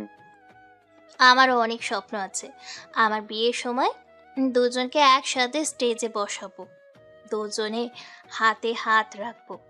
বিয়ের পর আমি ওকে অনেক ভালোবাসবো। এখনো বিয়ে হয়নি আর আগে থেকেই কত স্বপ্ন। হতে কতক্ষণ? আমি তো রাজি, কিন্তু সে রাজি কিনা বলতে পারি না। তো সেই মানুষটাকে জানতে পারি? এখন না, সময় হলে জানতে পারবে। আমার দিকে তাকিয়ে হেসে বলল। আর কোনো কথা বললাম না। তার মানে রাইসা অন্য কাউকে ভালোবাসে। মনটা অনেক খারাপ হয়ে গেল। বিয়ে পড়ানো হয়ে গেল। তারপর সবাই খাবার দাবার শেষ করে একটা জায়গায় গিয়ে বসলাম। রাইসা রেপের সাথে ভেতরে বসে কথা বলছে। আমি মন খারাপ করে বসে আছি। হঠাৎ কে যেন বললো, তুমি এখানে বসে আছো কেন? সামনে তাকে দেখে সাপা, তাকেও আজকে অনেক সুন্দর লাগছে। আমি বললাম, এমনি। তা তুমি কেমন আছো? আমিও ভালো আছি। তা খাবার খেয়েছো? আমার পাশে একটা চেয়ারে বসে বললো, খাবার খেয়ে এসে এখানে বসলাম। তো তুমি খেয়েছো? আচ্ছা রাসেল, রায়শা ম্যাম সবসময় তোমার সাথে থাকে কেন? কই, রাইসা আমার সাথে সবসময় থাকে? কারণ আমি সবসময় রাইসার সাথে থাকি। কারণ আঙ্কেল বলেছে রাইসাকে যেন চোখে চোখে রাখি। আর রাইসা আমাকে বলেছে কোনো মেয়ের সাথে যেন কথা না বলি। কেন? কথা বললে কি হবে? সে আমি জানি না, ও হয়তো চলে আসবে। তুমি এখন চলে যাও। হঠাৎ রাইসার সামনে এসে বললো, এ মেয়ে, তুমি এখানে কি করো? যেখানে বাঘের ভয় সেখানে সন্ধ্যা হয়, যা ভাবছিলাম তাই হলো। তখন সাফা বলল, না এমনি, রাসেলের সাথে কথা বলছিলাম। কি আমার কথা বললে? না, মানি কেমন আছে? আপনি ম্যামের সাথে সবসময় থাকেন কেন? অফিসে কাজ কেমন চলে, এসব বিষয়ে কথা বলছিলাম। ঠিক আছে, তোমাকে আমি যেন আর রাসেলের আশেপাশে না দেখি। ঠিক আছে ম্যাম। ওই, তোকে না বললাম কোনো মেয়ের সাথে কথা না বলতে? একসাথে অফিসে কাজ করি তাই কিছুক্ষণ কথা বললাম। তুমি তো ভেতরে চলে গেলে, একা ভালো লাগছে না, তাই ভাবলাম কিছুক্ষণ কথা বলি। ঠিক আছে, তাহলে চলো বাসায় যাব। চলো। তারপর বিয়ে বাড়ি থেকে বেরিয়ে এসে গাড়িতে উঠলাম। আমি গাড়ি চালাতে লাগলাম। টুকটাক কথা বলতে বলতে বাসায় চলে আসলাম। গাড়ি পার্কিং করে দুজনে দরজার সামনে এসে কলিং বেল চাপ দিলাম। কিছুক্ষণ পর কাজের মেয়ে দরজা খুলে দিল। দুজনে ভেতরে ঢোকে আমি আমার রুমে চলে এলাম। তারপর ফ্রেশ হয়ে খাটে শোয়ার সাথে সাথেই ঘুম চলে এলো। হঠাৎ ঘুম ভেঙে গেল। তাকে দেখি চারদিকে অন্ধকার হয়ে গেছে। ঘড়ির দিকে তাকে দেখি রাত 10টা বাজে। তাই আর শুয়ে না থেকে উঠে ফ্রেশ হয়ে রুমের বাইরে এসে দেখি আঙ্কেল সোফায় বসে টিভি দেখছে। আমি যাওয়ার পর আমাকে বললো, তাহলে তোমার ঘুম ভাঙলো? বিয়ে বাড়িতে অনেক ক্লান্ত হয়ে গেছিলাম, তাই শোয়ার সাথে সাথে কখন যে ঘুম চলে এলো বলতেই পারবো না। ঠিক আছে, টেবিলে গিয়ে বসো, আমি ফ্রেশ হয়ে আসছি। ঠিক আছে। আর রাইসা কোথায়? রায়সা ওর রুমে আছে, বলছে রাতে নাকি খাবে না। ও আচ্ছা ঠিক আছে। আমি টেবিলের সামনে গিয়ে একটা চেয়ার টেনে বসলাম। কিছুক্ষণ পর আঙ্কেল চলে এলো। তারপর খাবার খেয়ে রুমে এসে কিছুক্ষণ মোবাইল টিপে ঘুমিয়ে গেলাম। সকালে হঠাৎ চোখে কে জানে পানি দেয়, তাই তাড়াতাড়ি শো থেকে বসে গেলাম। সামনে তাকে দেখে রাইসা আজকেও বালতি নিয়ে দাঁড়িয়ে আছে। আমি বললাম, এই তুমি কি আমাকে প্রতিদিন সকালে চোখে পানি না দিলে ভালো লাগে না তোমার? আমি কি করব, তোমাকে কখন থেকে ডাকতেছি, তোমার ওঠার কোনো নাম নাই, তাই বাধ্য হয়ে পানি দিচ্ছি। তাই বলে গায়ে পানি দেবে? দিয়েছি, বেশ করেছি। তাড়াতাড়ি রেডি হও, অফিসে যেতে হবে। তুমি অফিসের বস হয়ে এত তাড়াতাড়ি করো কেন? আমি তাড়াতাড়ি না গেলে সবাই বসে বসে আড্ডা দিবে। এখানে তাড়াতাড়ি অফিসে যাই, তুমি রেডি হয়ে নিচে আসো, আমি গেলাম রেডি হতে। আমি আর কোনো কথা না বলে ওয়াশরুমে ঢুকে ফ্রেশ হয়ে জামা প্যান্ট পরে রুম থেকে বেরিয়ে নাস্তার টেবিলে বসলাম। কিছুক্ষণ পর রাইসা এসেও টেবিলে বসে। দুজনে নাস্তা করে অফিসে চলে গেলাম। আমি আমার কেবিনে বসে কাজ করতে লাগলাম। হঠাৎ পিয়ন এসে বললো রাইসা নাকি আমাকে তার কেবিনে ডাকছে। তাই আমি আর কোনো কথা না বলে রাইসার কেবিনের ভেতরে ঢুকে গেলাম। বললাম, বলো কেন ডেকেছিলে? 12টার সময় অফিসে একটা মিটিং আছে। আমি চাই ওই মিটিংয়ের সব কাজ করবে। আমি জানি তুমি তোমাদের অফিসে অনেকটা প্রজেক্ট নিয়েছিলে। আশা করি এই প্রজেক্টও আমরা পাবো। আমি জানি তোমার মেধা অনেক ভালো, তাই আমি চাই এই মিটিংয়ের প্রধান তুমি থাকবে। আমি কি পারবো? আমি জানি তুমি পারবে। ঠিক আছে, আমার জন্য দোয়া কইরো। হুম। আমি আর কোনো কথা না বলে রাইসার কেবিন থেকে বেরিয়ে এসে আমার কেবিনে এসে কাজ করতে লাগলাম। ওদিকে রাইসা মিটিংয়ের সব কাজ রেডি করছে। কিছুক্ষণ পর পিয়ন চাচা এসে বললো, বাবা রাসেল, মিটিং এর সবকিছু রেডি, তোমাকে যেতে বলেছে, সবাই তোমার জন্য অপেক্ষা করছে। ঠিক আছে চাচা, আপনি যান, আমি আসতেছি। ঠিক আছে বাবা, আমি যাই। আমি আর বসে না থেকে মিটিং রুমে চলে গেলাম। সবাইকে সালাম দিলাম। তারপর আমি শুরু করলাম। আমি সবাইকে বুঝিয়ে বলছি আর রাইসা আমার দিকে তাকিয়ে আছে। আমার কথায় সবাই অনেক খুশি হয়েছেন, তাই প্রজেক্টটা আমাদেরকে দিল। তো যাই হোক, মিটিং শেষ করার পর রাইসা আমাকে বললো, অসংখ্য ধন্যবাদ তোমাকে এত সুন্দর করে গুছিয়ে কথা বলার জন্য। এটা আমার কাজ, আমি নিজের অফিস মনে কাজ করি। দোয়া করবে সামনে যেন এভাবেই কাজ করে যেতে পারি। আচ্ছা চলো, লাঞ্চে টাইম হয়ে গেছে, দুইজন ক্যান্টিনে গিয়ে খাবার খেয়ে আসি। ঠিক আছে চলো। তারপর দুজনে ক্যান্টিনে গিয়ে লাঞ্চ করে অফিসে চলে আসলাম। বিকেলে অফিস ছুটির পর দুজনে বাসে চলে আসলাম। এভাবেই চলতে চলতে প্রায় 2 মাস হয়ে গেল। এখন আগের চেয়ে অনেক কেয়ার করে রাইসা আমার। আমার কেন জানি রাইসাকে অনেক ভালো লাগে। মনে হয় রাইসা আমাকে ভালোবাসে। আমি তো তাকে প্রথম দিন থেকেই মনে জায়গা দিয়ে দিচ্ছি, কিন্তু কেউ কাউকে বলতে পারে না। সাফা মেয়েটা আমার সাথে কথা বলতে পারে না রাইসার ভয়ে। তো যাই হোক, সবার সাথে রাতের খাবার খেয়ে এসে শুয়ে মোবাইল টিপতে টিপতেই ঘুমিয়ে গেলাম। সকালে ঘুম থেকে উঠে ফ্রেশ হয়ে নাস্তা করে দুজনে অফিসে চলে গেলাম। আমি ডেস্কে বসে কাজ করতে লাগলাম। রাইসার কেবিন আর আমার কেবিন সামনাসামনি। হঠাৎ রাইসার কেবিনের দিকে চোখ গেল, দেখে রাইসা আমার দিকে তাকিয়ে আছে। রাইসা যখন দেখছে আমি তার দিকে তাকাইছি, তখন রাইসা মাথা নিচু করে ফেলে। আমি জানি তুমি আমাকে ভালোবাসো, কিন্তু বলতে পারছো না। আমি তোমার মুখ থেকেই শুনতে চাই ভালোবাসার কথা। হঠাৎ আরিফ বললো, রাসেল আমাকে একটা হেল্প করে দে না। কীরকম হেল্প বলো? আমি না সাফা মেয়েটাকে পছন্দ করে ফেলছি। তোর সাথে ওর ভালো সম্পর্ক, তুই যদি বলিস সে রাজি হয়ে যাবে। প্লিজ বন্ধু, না করিস না। আমি কিভাবে তার সাথে কথা বলবো? তোদের রাইসা ম্যাম যদি জানতে পারে আমি সাফার সাথে কথা বলছি, তাহলে আমাকে আস্ত রাখবে না। আরে ম্যাম জানতে পারবে না, তুই শুধু 30 মিনিট সময় নিয়ে নিবি অন্য কাছে বাহানা করে রাইসা ম্যামের থেকে। আমি এখান দিয়ে সব ব্যবস্থা করে নিব। কিন্তু রাইসা কি দিবে? আর যদিও দেয় তখন কিন্তু আমার পিছে সিসি ক্যামেরা লাগিয়ে রাখে। আচ্ছা দেখি দেয় কিনা। না দিলেও তোকে কিন্তু ম্যানেজ করতে হবে। আচ্ছা ঠিক আছে, তা কোথায় কথা বলবো? একটা রেস্টুরেন্টে আমি তাকে নিয়ে যাব। আমি যাওয়ার পরে তুই আসবি, তখন ম্যাম তোকে সন্দেহ করতে পারবে না। ঠিক আছে, তা কটার সময় যাবি? অফিস ছুটির পর আমি আর সাফা আগে বেরিয়ে যাব, তুই পরে আসবি। আচ্ছা ওকে, তা গিয়ে কাজ কর, তোদের ম্যাম দেখলে খবর আছে। আচ্ছা ঠিক আছে, তাহলে আমি খেলাম। আর চলে যাওয়ার পরে আমি আমার কাজে মন দিলাম। কাজ করতে করতে দুপুরে লাঞ্চের টাইম হয়ে গেল। আমি একটা কথা বুঝি না, রাইসা আজকে আমাকে সকাল থেকে একবারও ডাকেনি। মনে হয় কাজের চাপে আমার কথা খেয়ালই নেই। তাই আমি উঠে রাইসার কেবিনে গেলাম, যা মনে করছি তাই। এখনো কাজ করতেছি। বললাম, কি ব্যাপার আজকে খাবে না? লাঞ্চের টাইম তো হয়ে গেছে। এই ফাইলটা অল্প কিছু কাজ আছে, তুমি খেয়ে নাও, আমি কাজটা শেষ করে খেয়ে নিব। আচ্ছা, তোমার হাতের কাজ শেষ হোক, তারপর দুজনে খাবো। আরে তুমি আমার জন্য বসে থেকো না, আমি জানি তোমার খিদে লাগছে, তুমি সহ্য করতে পারো না, তুমি গিয়ে খেয়ে নাও। সমস্যা নেই, তুমি হাতের কাজ শেষ করো, তারপর না হয় খাবো। বুঝেছি, তুমি আমাকে ছাড়া খাবে না, তাহলে চলো খাবার খেয়ে এসে হাতের কাজ করব। আরে হাতের কাজ শেষ করো, আমি তো বসেই আছি। পরে করব, আসো তুমি, খাবার খেয়ে আসি। ঠিক আছে চলো। তারপর দুজনে মিলে ক্যান্টিনে চলে গেলাম। তারপর খাবার খেয়ে এসে আমি আমার কেবিনে, আর রাইসা তার কেবিনে চলে গেল। আমার কেবিনে বসে কাজ করতে লাগলাম। আমি কাজ করতে করতে অফিসের টাইম শেষ হয়ে গেল। আমার আগেই আরিফ আর সাফা চলে গেল। আমি অফিসের বাইরে অপেক্ষা করতে লাগলাম রাইসার জন্য। তার কেবিনে গেলাম না, কারণ একটা নতুন প্রজেক্ট পেয়েছে, কাজ ভালো দেখলে আরও দেবে বলছে, তাই মন দিয়ে কাজ করে। তো যাই হোক, কিছুক্ষণ পর রাইসা বেরিয়ে আসলো, তখন আমাকে বললো, তুমি বাহিরে দাঁড়িয়ে আছো কেন? গাড়িতে বা আমার কেবিনে গিয়ে বসতে। না, ভাবলাম তুমি কাজে বিজি আছো, তাই যাই নাই। শত বিজি থাকি না কেন, তুমি আমার কেবিনে সব সময় আসবে। আচ্ছা ঠিক আছে, তোমাকে একটা কথা বলার ছিল। কি কথা বলো? তুমি আবার রাগ করবে না তো? রাগ করবো না, তুমি বলতে পারো। তুমি আজকে একা বাসায় চলে যাও, আমার একটা বন্ধুর সাথে দেখা করতে যাব, তার সাথে মার্কেটে দেখা করতে বলেছে। প্লিজ তুমি রাগ করো না। আরে এখানে রাগ করার কি আছে? তুমি যাও, কোনো সমস্যা নেই। তা কোন সময় আসবে বাসায়? বেশি সময় লাগবে না, 30 মিনিট লাগবে। আচ্ছা ঠিক আছে, সাবধানে যাবে। ঠিক আছে, তুমিও সাবধানে যাবে। সে গাড়িতে উঠে চলে গেল, আর আমি একটা রিক্সা নিয়ে আরিফ যে রেস্টুরেন্টের কথা বলছে সেখানে আমি 10 মিনিটে চলে এলাম। ভাড়া মিটিয়ে রেস্টুরেন্টের ভিতরে ঢুকে দেখি আরিফ আর সাফা একটা টেবিলে বসে আছে। আমিও তাদের সামনে গিয়ে একটা চেয়ার টেনে বসলাম। তখন আরিফ বলল, কিরে, তোর এখন আসার সময় হলো? আরে বলিস না, তোদের রাইসা ম্যামকে অনেক কষ্টে ম্যানেজ করে আসলাম। আচ্ছা, তোরা কথা বল, আমি আসতেছি। ঠিক আছে, আমি জানি তুমি লজ্জায় থাকতে পারবে না। কেমন আছো তুমি? আমি ভালো আছি, তা তুমি কেমন আছো? হুম, আমিও ভালো আছি। আচ্ছা, আমি কিছুই বুঝি না, আরিফ হঠাৎ আমাকে রেস্টুরেন্টে আনলো কেন? আরিফ তোমাকে একটা কথা বলবে বলেই বলতে পারে না, কারণ তার অনেক ভয় করে। কি এমন কথা যে বলতে ভয় করে?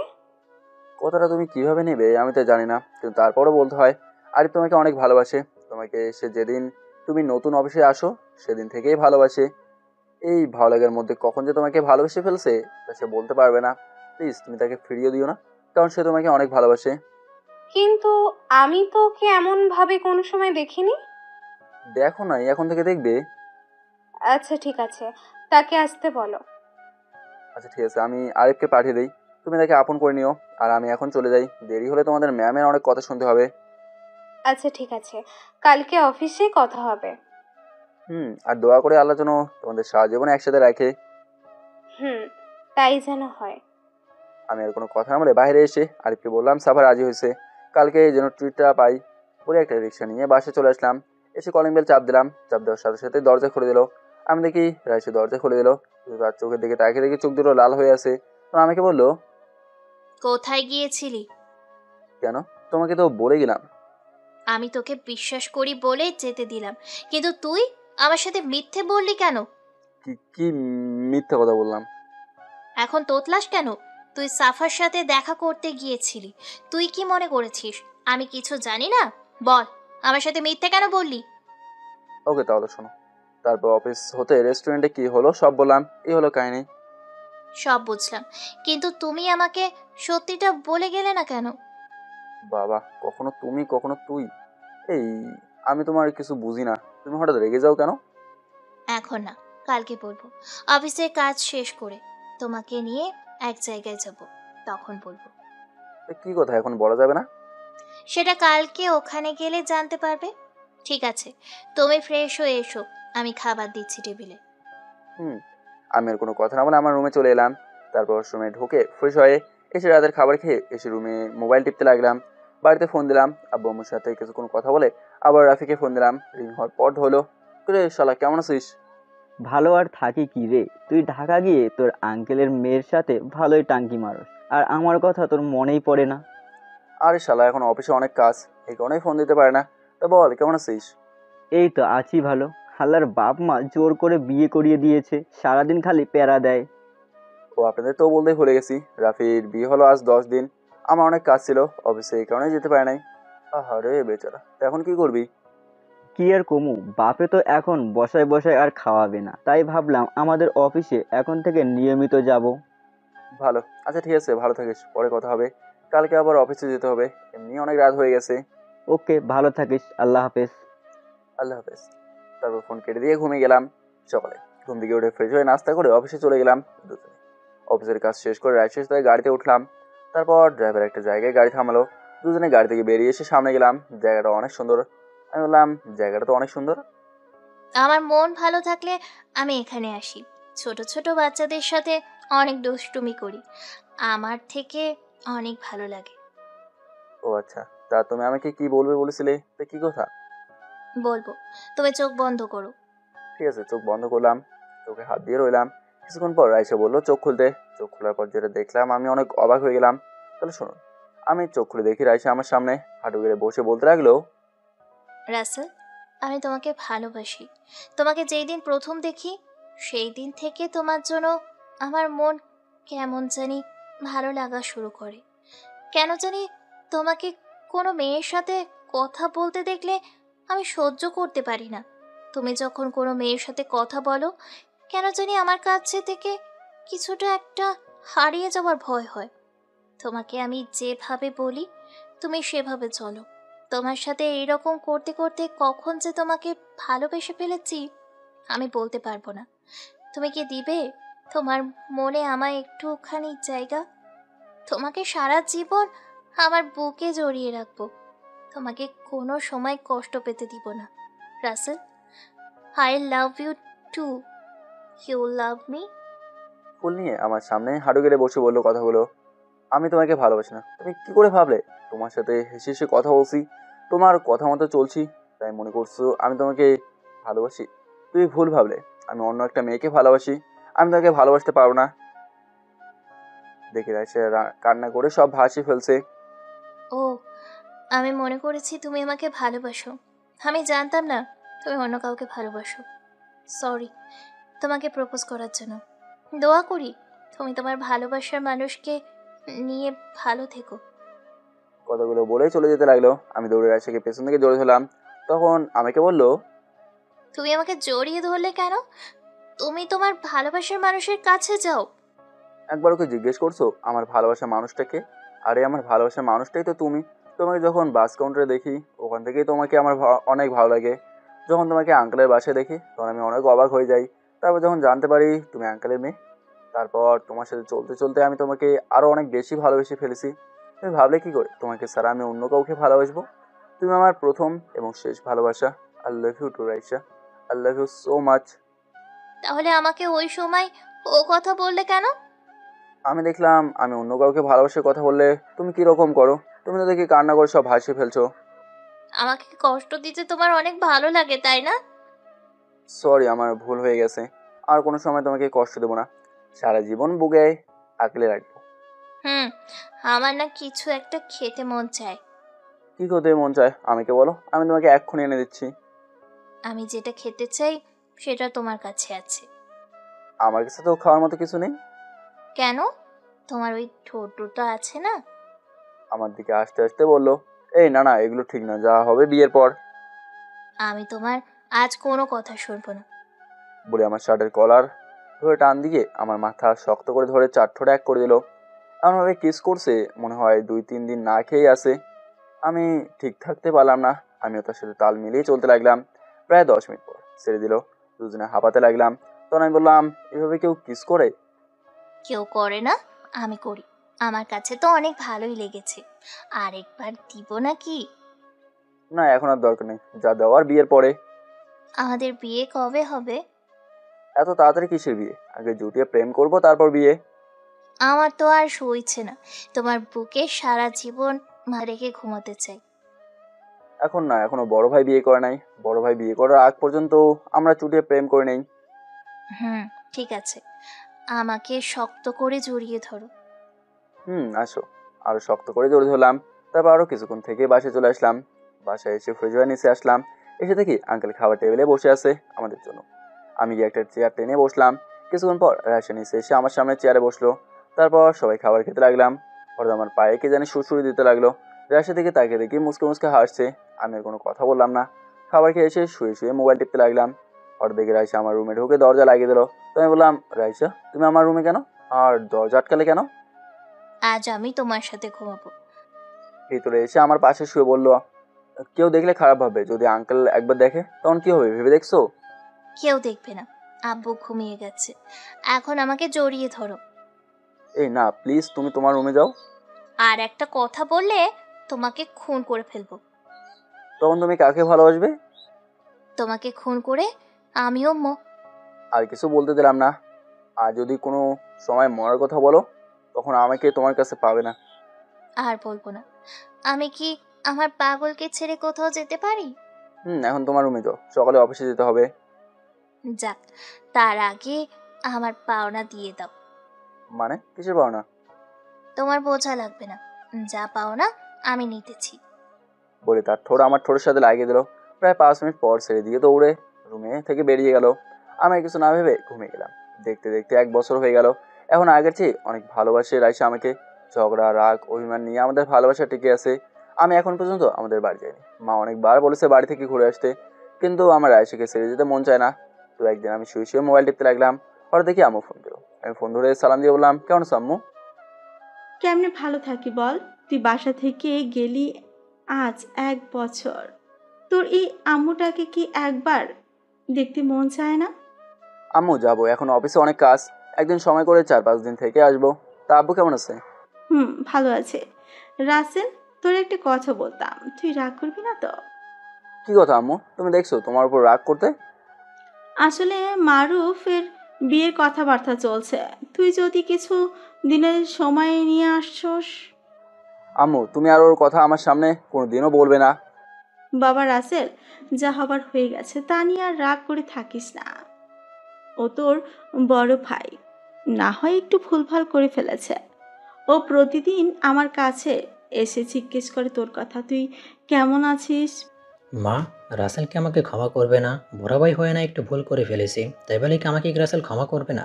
প্লিজ রাসেল, আর রাগ করে থাকিস না। আম্মুর কথা শুনে আমার চোখে পানি চলে আসলো। আচ্ছা, এই বিষয় নিয়ে এখন আর কথা না বলি। তারপর আরো কিছুক্ষণ কথা বলে ফোন রেখে দিলাম। তো চলুন ভাইয়ের সাথে আমার কি হয়েছে। একদিন আমি রাস্তা দিয়ে একটা ছেলে একটা মেয়েকে বাজে কথা বলছি, তাই আমি আর দাঁড়িয়ে না থেকে ওদের ওখানে গেলাম। আমাকে মেয়েটা দেখে বললো, ভাইয়া দেখেন, এই ছেলেটা আমাকে ডিস্টার্ব করছে, আমাকে অনেক খারাপ কথা বলতেছে, প্লিজ আমাকে ওর হাত থেকে বাঁচান। আমার পিছনে লুকিয়ে মেয়েটা বললো, কিরে ভাই, মেয়েটাকে ডিস্টার্ব করছিস কেন? সে কথা তোকে বলতে হবে? ভালো যাস তো ওকে রেখে এখান থেকে চলে যা। আমি তো এখান থেকে একা যাবো না, যেতে হলে মেয়েটাকে সঙ্গে করে নিয়ে যাব। বুঝেছি, তোকে সোজাভাবে বুঝলাম, তুই গেলি না।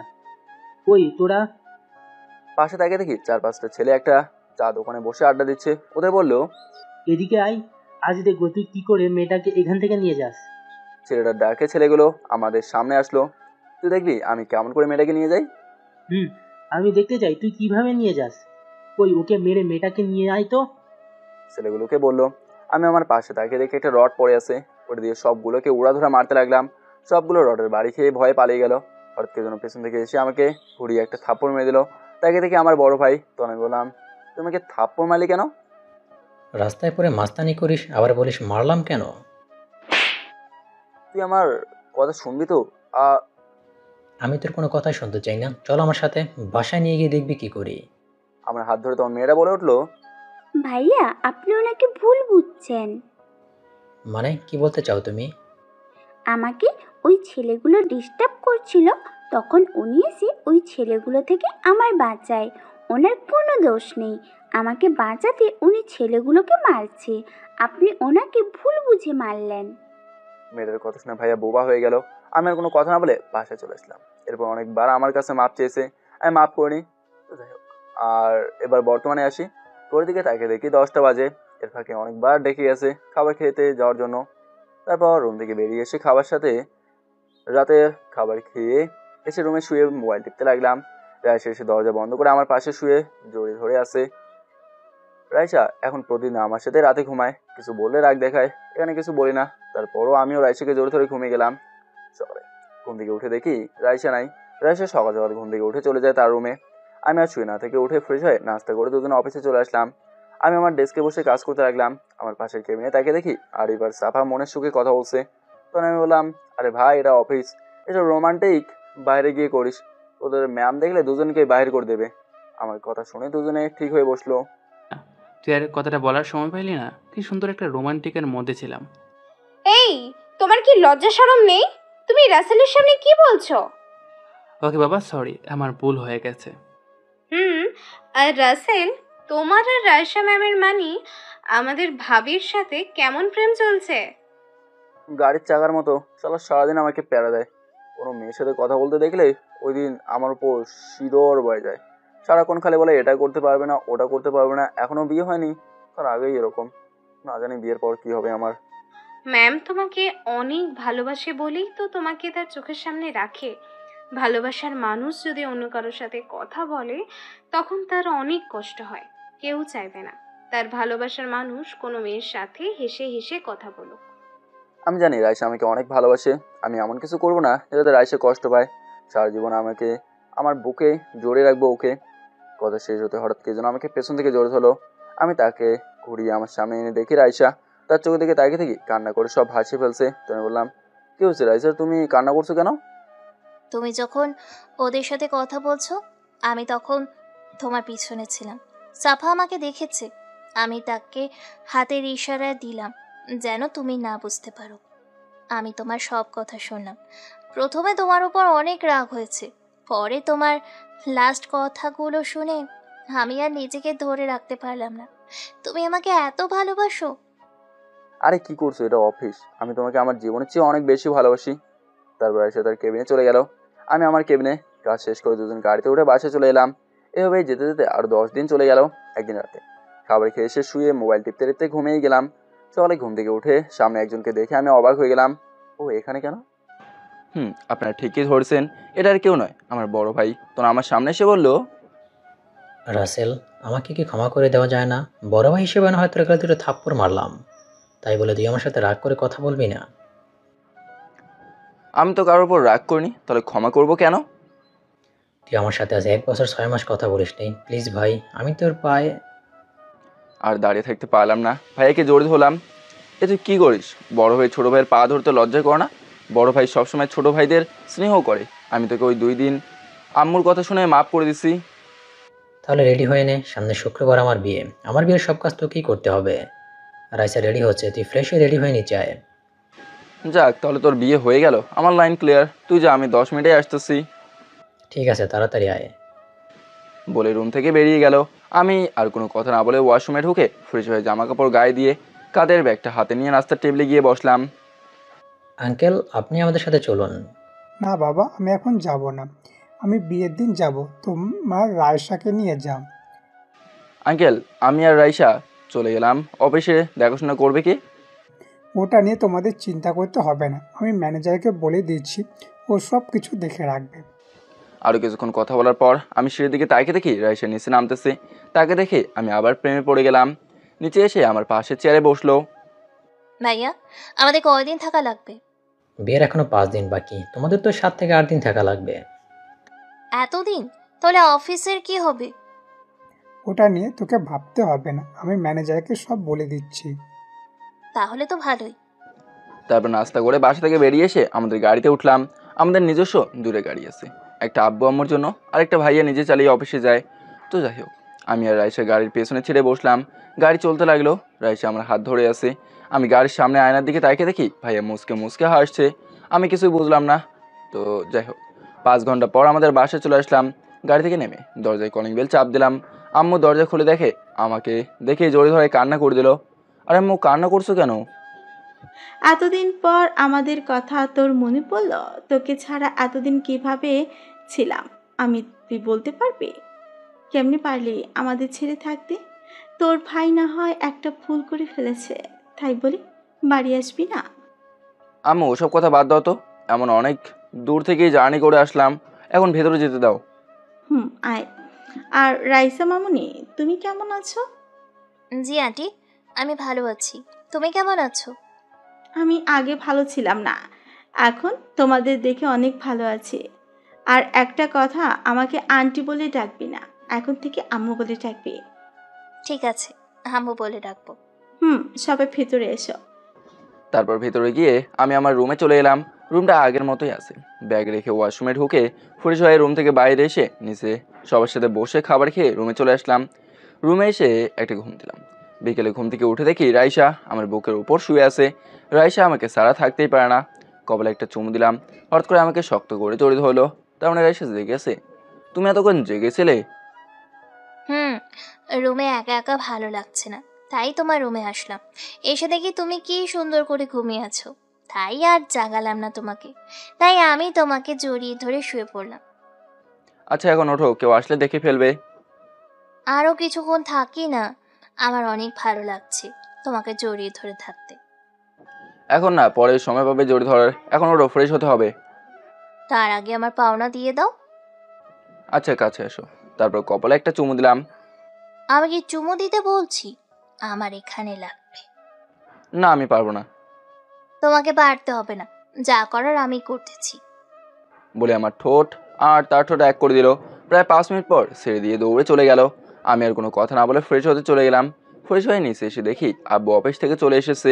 আব্বু কেমন আছো? এই তো, আমিও ভালো আছি। তা এতদিন পর আমাদের কথা মনে পড়লো? কি করবো আব্বু, অফিসে অনেক কাজ। আমি জানি অফিসে কাজ ছিল নাকি ছিল, বড় ভাই না হয় একটা ভুল করে ফেলেছে, তাই বলে বাড়ি আসবি না। তুমি কি এখন এই কথা বলবে? কোথায় এতদিন পর বাড়ি আসলাম, একটু গল্প করবো তা না, তুমি আসো অতীত নিয়ে। ওকে ঠিক আছে, আর বলবো না। আব্বুর সাথে বলতে বলতেই রাত হয়ে গেল কথা। তারপর সবার সাথে রাতের খাবার খেয়ে এসে রুমে শুয়ে মোবাইল টিপতে লাগলাম। হঠাৎ রাইসা রুমের ভেতর ঢুকে দরজা লাগিয়ে দিয়ে খাটে এসে আমাকে জড়ি ধরে শুয়ে পড়লো। আমি কোনো কথা বললাম না। পাখিটা আমাকে জড়ি ধরে ঘুমাতে ঘুমাতে এখন আর একা ঘুমাতেও পারে না। তার কপালে একটা চুমু দিয়ে আমিও তাকে জড়ি ধরে ঘুমিয়ে গেলাম। দেখতে দেখতে বিয়ের দিন চলে এলো। আজ গায়ে হলুদ, তাই সকালে ঘুম থেকে ফ্রেশ হয়ে রুম থেকে বেরিয়ে এসে দেখি অনেক মেহমান চলে এসেছে। ওরা একটা মেয়ের দিকে চোখ যেতেই আমার ভয় শুরু হয়ে গেল, কারণ এই আর কেউ না, আমার মামাতো বোন নদী। আমাকে সে অনেকবার ভালোবাসার কথা বলেছে, আমি প্রতিবার না করে দিছি, কিন্তু তার একটা অভ্যাস আছে, যখন তখন জড়ি ধরে। না, ওর ধারে কাছেও থাকা যাবে না। আমি আবার আমার রুমে চলে এলাম। এসে যেই না রুমের দরজা বন্ধ করব, তার আগেই নদী আমার রুমে ঢুকে গেল। তখন আমি বললাম, কী ব্যাপার নদী, তুমি আমার রুমে আসলে কেন? সেই কখন তোমাদের বাসায় আসলাম, সবার সাথে কথা হয়েছে, কিন্তু তোমার সাথে এখনো হয় নাই, তাই ভাবলাম তোমার সাথে দেখা করে আসি। দেখা হয়েছে, এবার তুমি আসতে পারো। না, আমি কোথাও যাব না, আমি এখন তোমার সাথে বসে গল্প করব। আমার এখন গল্প করার সময় নাই, বাইরে অনেক কাজ আছে। যদি তোমার কাজ থাকতো তাহলে আমাকে দেখে রুমে আসতে না। কে বলেছে আমি তোমাকে দেখে রুমে আসছি? আমি দেখেছি তুমি আমাকে দেখে তাড়াতাড়ি রুমে চলে আসলে, তাই আমিও তোমার পিছনে তাড়াতাড়ি এসে তোমার সাথে ঢুকে গেলাম। আমি মোটেও তোমাকে দেখে রুমে আসি নাই, আমার মোবাইলটা রুমে রেখে গেছিলাম, তাই মোবাইল নিতে রুমে আসছি। আচ্ছা ঠিক আছে, এখন ওগুলো বাদ দাও, বাইরে গেলে আমার জন্য আইসক্রিম আর চকলেট নিয়ে আসবে। আমি পারবো না, তুই গিয়ে নিয়ে আয়, আমার এখন হাতে কাজ আছে। ওকে ঠিক আছে, লাগবে না। একটা কথা বলে যা, তোর কি রং পছন্দ? আমার নীল কালার বেশি পছন্দ। আচ্ছা ঠিক আছে, তাহলে যা। আমি আর কোনো কথা না বলে আমার রুম থেকে বেরিয়ে এসে বাইরে গেলাম। মার্কেটে গিয়ে হলুদের কিছু যাবতীয় জিনিস কিনে বাসায় চলে আসলাম। জিনিসগুলো আমার খাটে রেখে ওয়াশরুমে চলে গেলাম। ফ্রেশ হয়ে বের হয়ে দেখি রাইসের রুমে আমার খাটে বসে আমার মোবাইল টিপতেছে। তখন বললাম, তুমি কখন এলে রুমে? ওর কিছুক্ষণ হবে, তোমাকে সকাল থেকে দেখি নাই, তাই আম্মু থেকে বলছিলাম তোমার কথা। আম্মু বলল তুমি নাকি রুমে আছো, তাই তোমার রুমে চলে আসলাম। ও, তা সকাল থেকে কিছু খেয়েছো? খেয়েছি। রাসেল, আমাকে একটু জড়িয়ে ধরো না, আমার থেকে আজকে কেমন জানি লাগছে। আচ্ছা আসো। তারপর আরও কিছুক্ষণ থেকে রাইসে চলে গেল। আর রাফি নাকি আসতে পারবে না, ওর স্ত্রী প্রেগনেন্ট, সাফাও আসতে পারবে না, তার নাকি আম্মু অসুস্থ, আর আরিফ বলছে বিয়ের দিন আসবে। তো যাই হোক, দেখতে দেখতে হলুদের অনুষ্ঠান শুরু হয়ে গেছে। আমি একটা হলুদ পাঞ্জাবি পরছি, যেটা রাইসা আমাকে দিয়েছে, আর রাইসা একটা হলুদ শাড়ি পরছে। রাইসাকে আজকে অনেক সুন্দর লাগছে। আমি চুপি চুপি রাইসে কয়েকটা ছবি তুলে নিলাম। আমি আর রাইসে স্টেজে উঠলাম। নদীর দিকে তাকিয়ে দেখি চোখ মুখ লাল করে বসে আছে। আমি তাদেরকে না তাকিয়ে রাইসা আর আমি ভাইকে হলুদ লাগিয়ে দুজনে গিয়ে একটা কোনায় চেয়ারে গিয়ে বসলাম। তারপর নাচ গান শুরু হলো। সব কিছু শেষ করে আমি রুমে চলে আসলাম। রুমে এসে জামা কাপড় চেঞ্জ করে ফ্রেশ হয়ে বিছানায় শুয়ে পড়লাম। হঠাৎ মনে হলো দরজা তো বন্ধ করি নাই, তাই ওটা দরজা বন্ধ করতে গেলাম। যে না দরজা বন্ধ করবো, অমনি রাইসা ভেতরে ঢুকে গেল। রাইসা, তুমি এত রাতে কেন আসলে? বাড়িতে অনেক মেহমান, কেউ দেখলে কি বলবে? আমি এত কিছু শুনতে চাই না, আমার একা একা ঘুম আসছে না, আমি তোমার সাথে ঘুমাবো, সকালে সবাই ওঠার আগেই চলে যাব। বলে বিছানায় শুয়ে পড়লো। ঠিক আছে, সকালে কিন্তু তাড়াতাড়ি চলে যাবে। আমার পাওনা দিয়ে দাও, আজকে সকাল থেকে একটাও পাই নাই। না, আমি পারবো না। আচ্ছা, তুমি এত রোম্যান্টিক কেন? তোকে পারতে হবে না। আর কি বলে আমি এত রোমান্টিক কেন? আমার না তোমার ঠোঁট দুটো দেখলে আর নিজেকে ধরে রাখতে পারি না। তোমার ঠোঁট দুটো চকলেটের মতো, খালি চুষতে মন চায়। ও মা, তাই নাকি? তাহলে তো এবার তোমার ঠোঁটের স্বাদ নিতে হবে। তোমারটা চুষতে কেমন দেখতে হবে? আমি কি তোমাকে ধরে রাখছি? তোমার জিনিস তুমি যে কোনো টাইমে স্বাদ গ্রহণ করতে পারো। আমি আর কোনো কথা না বলে রাইসের ঠোঁট দুটো আমার ঠোঁট দিয়ে চেপে ধরলাম। রাইস আমার চুল খামচে ধরেছে। আমি নিজেকে অনেক কন্ট্রোল করে তারপর রাইসকে ছেড়ে দিলাম। দুজনে দুজনকে জড়িয়ে ধরে ঘুমিয়ে পড়লাম। সকালে ঘুম থেকে উঠে দেখি রাইসা নাই। পাগলিটা সকাল সকাল চলে গেছে। ঘড়ির দিকে তাকিয়ে দেখি সকাল 10টা বেজে গেছে। তাই আর বসে না থেকে ওয়াশরুমে ঢুকে গোসল করে এসে জামা কাপড় পরে রেডি হয়ে গেলাম। দেখতে দেখতে বিয়েটা হয়ে গেছে। বিয়ে বাড়ি থেকে এসে আমার রুমে ঢুকে ফ্রেশ হয়ে বিছানায় বসলাম। হঠাৎ দেখি নদী আমার রুমে ঢুকে দরজা আটকে দিল। আমি বললাম, কি ব্যাপার নদী, তুমি আমার রুমে ঢুকে দরজা বন্ধ করলে কেন? তোমার সাথে রাইসার কি সম্পর্ক? আমার কলার ধরে বলল, তা তোমাকে বলবো কেন? আমি জানতে চাই তুমি ওই রাইসার সাথে এত হেসে হেসে কথা বলো কেন? ওকে, তাহলে শোনো, আমি রাইসাকে ভালোবাসি আর রাইসা আমাকে ভালোবাসে। এবার তুমি আসতে পারো। তুমি আমার না হলে আমি তোমাকে কাউকে হতে দিব না। কি করতে চাও তুমি? আমি এখন যেটা করব তুমি কল্পনাও করতে পারবে না। দেখি তুমি কি করতে পারো। ওকে দেখো আমি কি করতে পারি। কথাগুলো বলে নদী তার গায়ের জামা কাপড় ছিঁড়ে ফেলে। তারপর জোরে জোরে চিৎকার করতে থাকে। আমি তার সব দেখে কথা বলার ভাষাও হারিয়ে ফেলেছি। তার চিৎকার শুনে বাড়ির সব লোক আমার রুমের দরজা ধাক্কাতে থাকে। নদী দৌড়ে গিয়ে দরজা খুলে দিল। আমি তাকে দেখি আব্বু, আম্মু, ভাইয়া, রাইসা সবাই দরজার সামনে দাঁড়িয়ে আছে। তখন আম্মু বলল, কিরে নদী, তোর কি হয়েছে? আর তোর জামা কাপড় ছিঁড়া কেন? নদীর গায়ে একটা চাদর দিয়ে আর জোরে ধরে বলল, আমি রাসেলের কাছে আসলাম। বিয়ে বাড়িতে আমার যে ছবিগুলো তুলেছে সেগুলো নিতে আসছিলাম, কিন্তু রাসেল আমাকে একা রুমে পেয়ে আমার সাথে জোর করে। আর কিছু বললো না, জোরে কান্না করে দিল। আম্মু, তুমি বিশ্বাস করো, ও সব কিছু মিথ্যা বলছে। আমি ওর সাথে ঠাস ঠাস করে দুটো থাপ্পড় মেরে দিয়ে বলল, কোনো মেয়ে নিজের ইজ্জত নিয়ে মিথ্যে কথা বলবে না। আর তুই বলছিস ও মিথ্যে বলছে? তোকে আমি কত ভালো মনে করেছিলাম, কিন্তু তুই যে এমনটা করবি আমি কল্পনাতেও ভাবতে পারিনি। আজকে বিয়ের দিনে তুই এমনটা করতে পারলি। তোকে শাসনের উপর রাখছিলাম যাতে কোনো কিছু করতে ভয় পাস, কিন্তু তুই যেটা করলি এটা আমার ভাবতেই অবাক লাগে। আমার ছেলে হয়ে তুই এরকম করলি। রাইসার দিকে তাকিয়ে দেখি কান্না করে সব ভাসিয়ে ফেলছে। আমি তখন রাইসার হাত ধরে বললাম, রাইসা, তুমি তো আমাকে বিশ্বাস করো, তুমি বলো আমি কিরকম কাজ করতে পারি। তুমি একটু আব্বু আম্মুকে বুঝিয়ে বলো। তারপর রাইসা এমন কিছু করবে আমি কল্পনাও করতে পারিনি। যাকে বিশ্বাস করে ভালোবাসলাম সে আমার সাথে এরকম করতে পারলো। তোকে আমি অনেক বিশ্বাস করতাম, কিন্তু তুই যে এমনটা করবি আমার জানা ছিল না। তুই একটা মেয়েকে, ছি ছি, আমার ভাবতেই অবাক লাগছে। তোর মতো একটা ছেলেকে আমি ভালোবেসেছি। আরে তোর যদি এতই ভোগ করার ইচ্ছে থাকে তাহলে আমাকে বলতি, তোকে আমি আমার শরীরের উজাড় করে দিতাম। রাইসা, লাস্ট পর্যন্ত তুমি আমাকে অবিশ্বাস করলে। আমি মনে করছি সবাই আমাকে অবিশ্বাস করলেও তুমি আমাকে বিশ্বাস করবে, কিন্তু তুমিও তাদের মতো আমাকে। আমি যতই তোমাদের সত্যি কথা বলবো কেউ আমার কথা বিশ্বাস করবে না। তুই আর এক মিনিটেও এই বাসায় থাকতে পারবি না। তুই এই বাসা থেকে বেরিয়ে যা। এখান থেকে আমি মনে করব আমার এক ছেলে। আমি বাসা থেকে বেরিয়ে গেলাম। তোমরা খুশি হবে তো? আম্মু কান্না করে সব ভাসিয়ে ফেলছে আর নদী সবার পেছনে দাঁড়িয়ে মুসকে মুসকে হাসছে। রাইসা তো কান্না করেই যাচ্ছে। ভাইয়া কোনো কথা বলছে না। তুই চলে গেলে আমরা খুশি হব। তোর মতো জানোয়ার আমার বাড়ির ঠাঁই নেই। ওকে, তাহলে আমি চলে যাচ্ছি।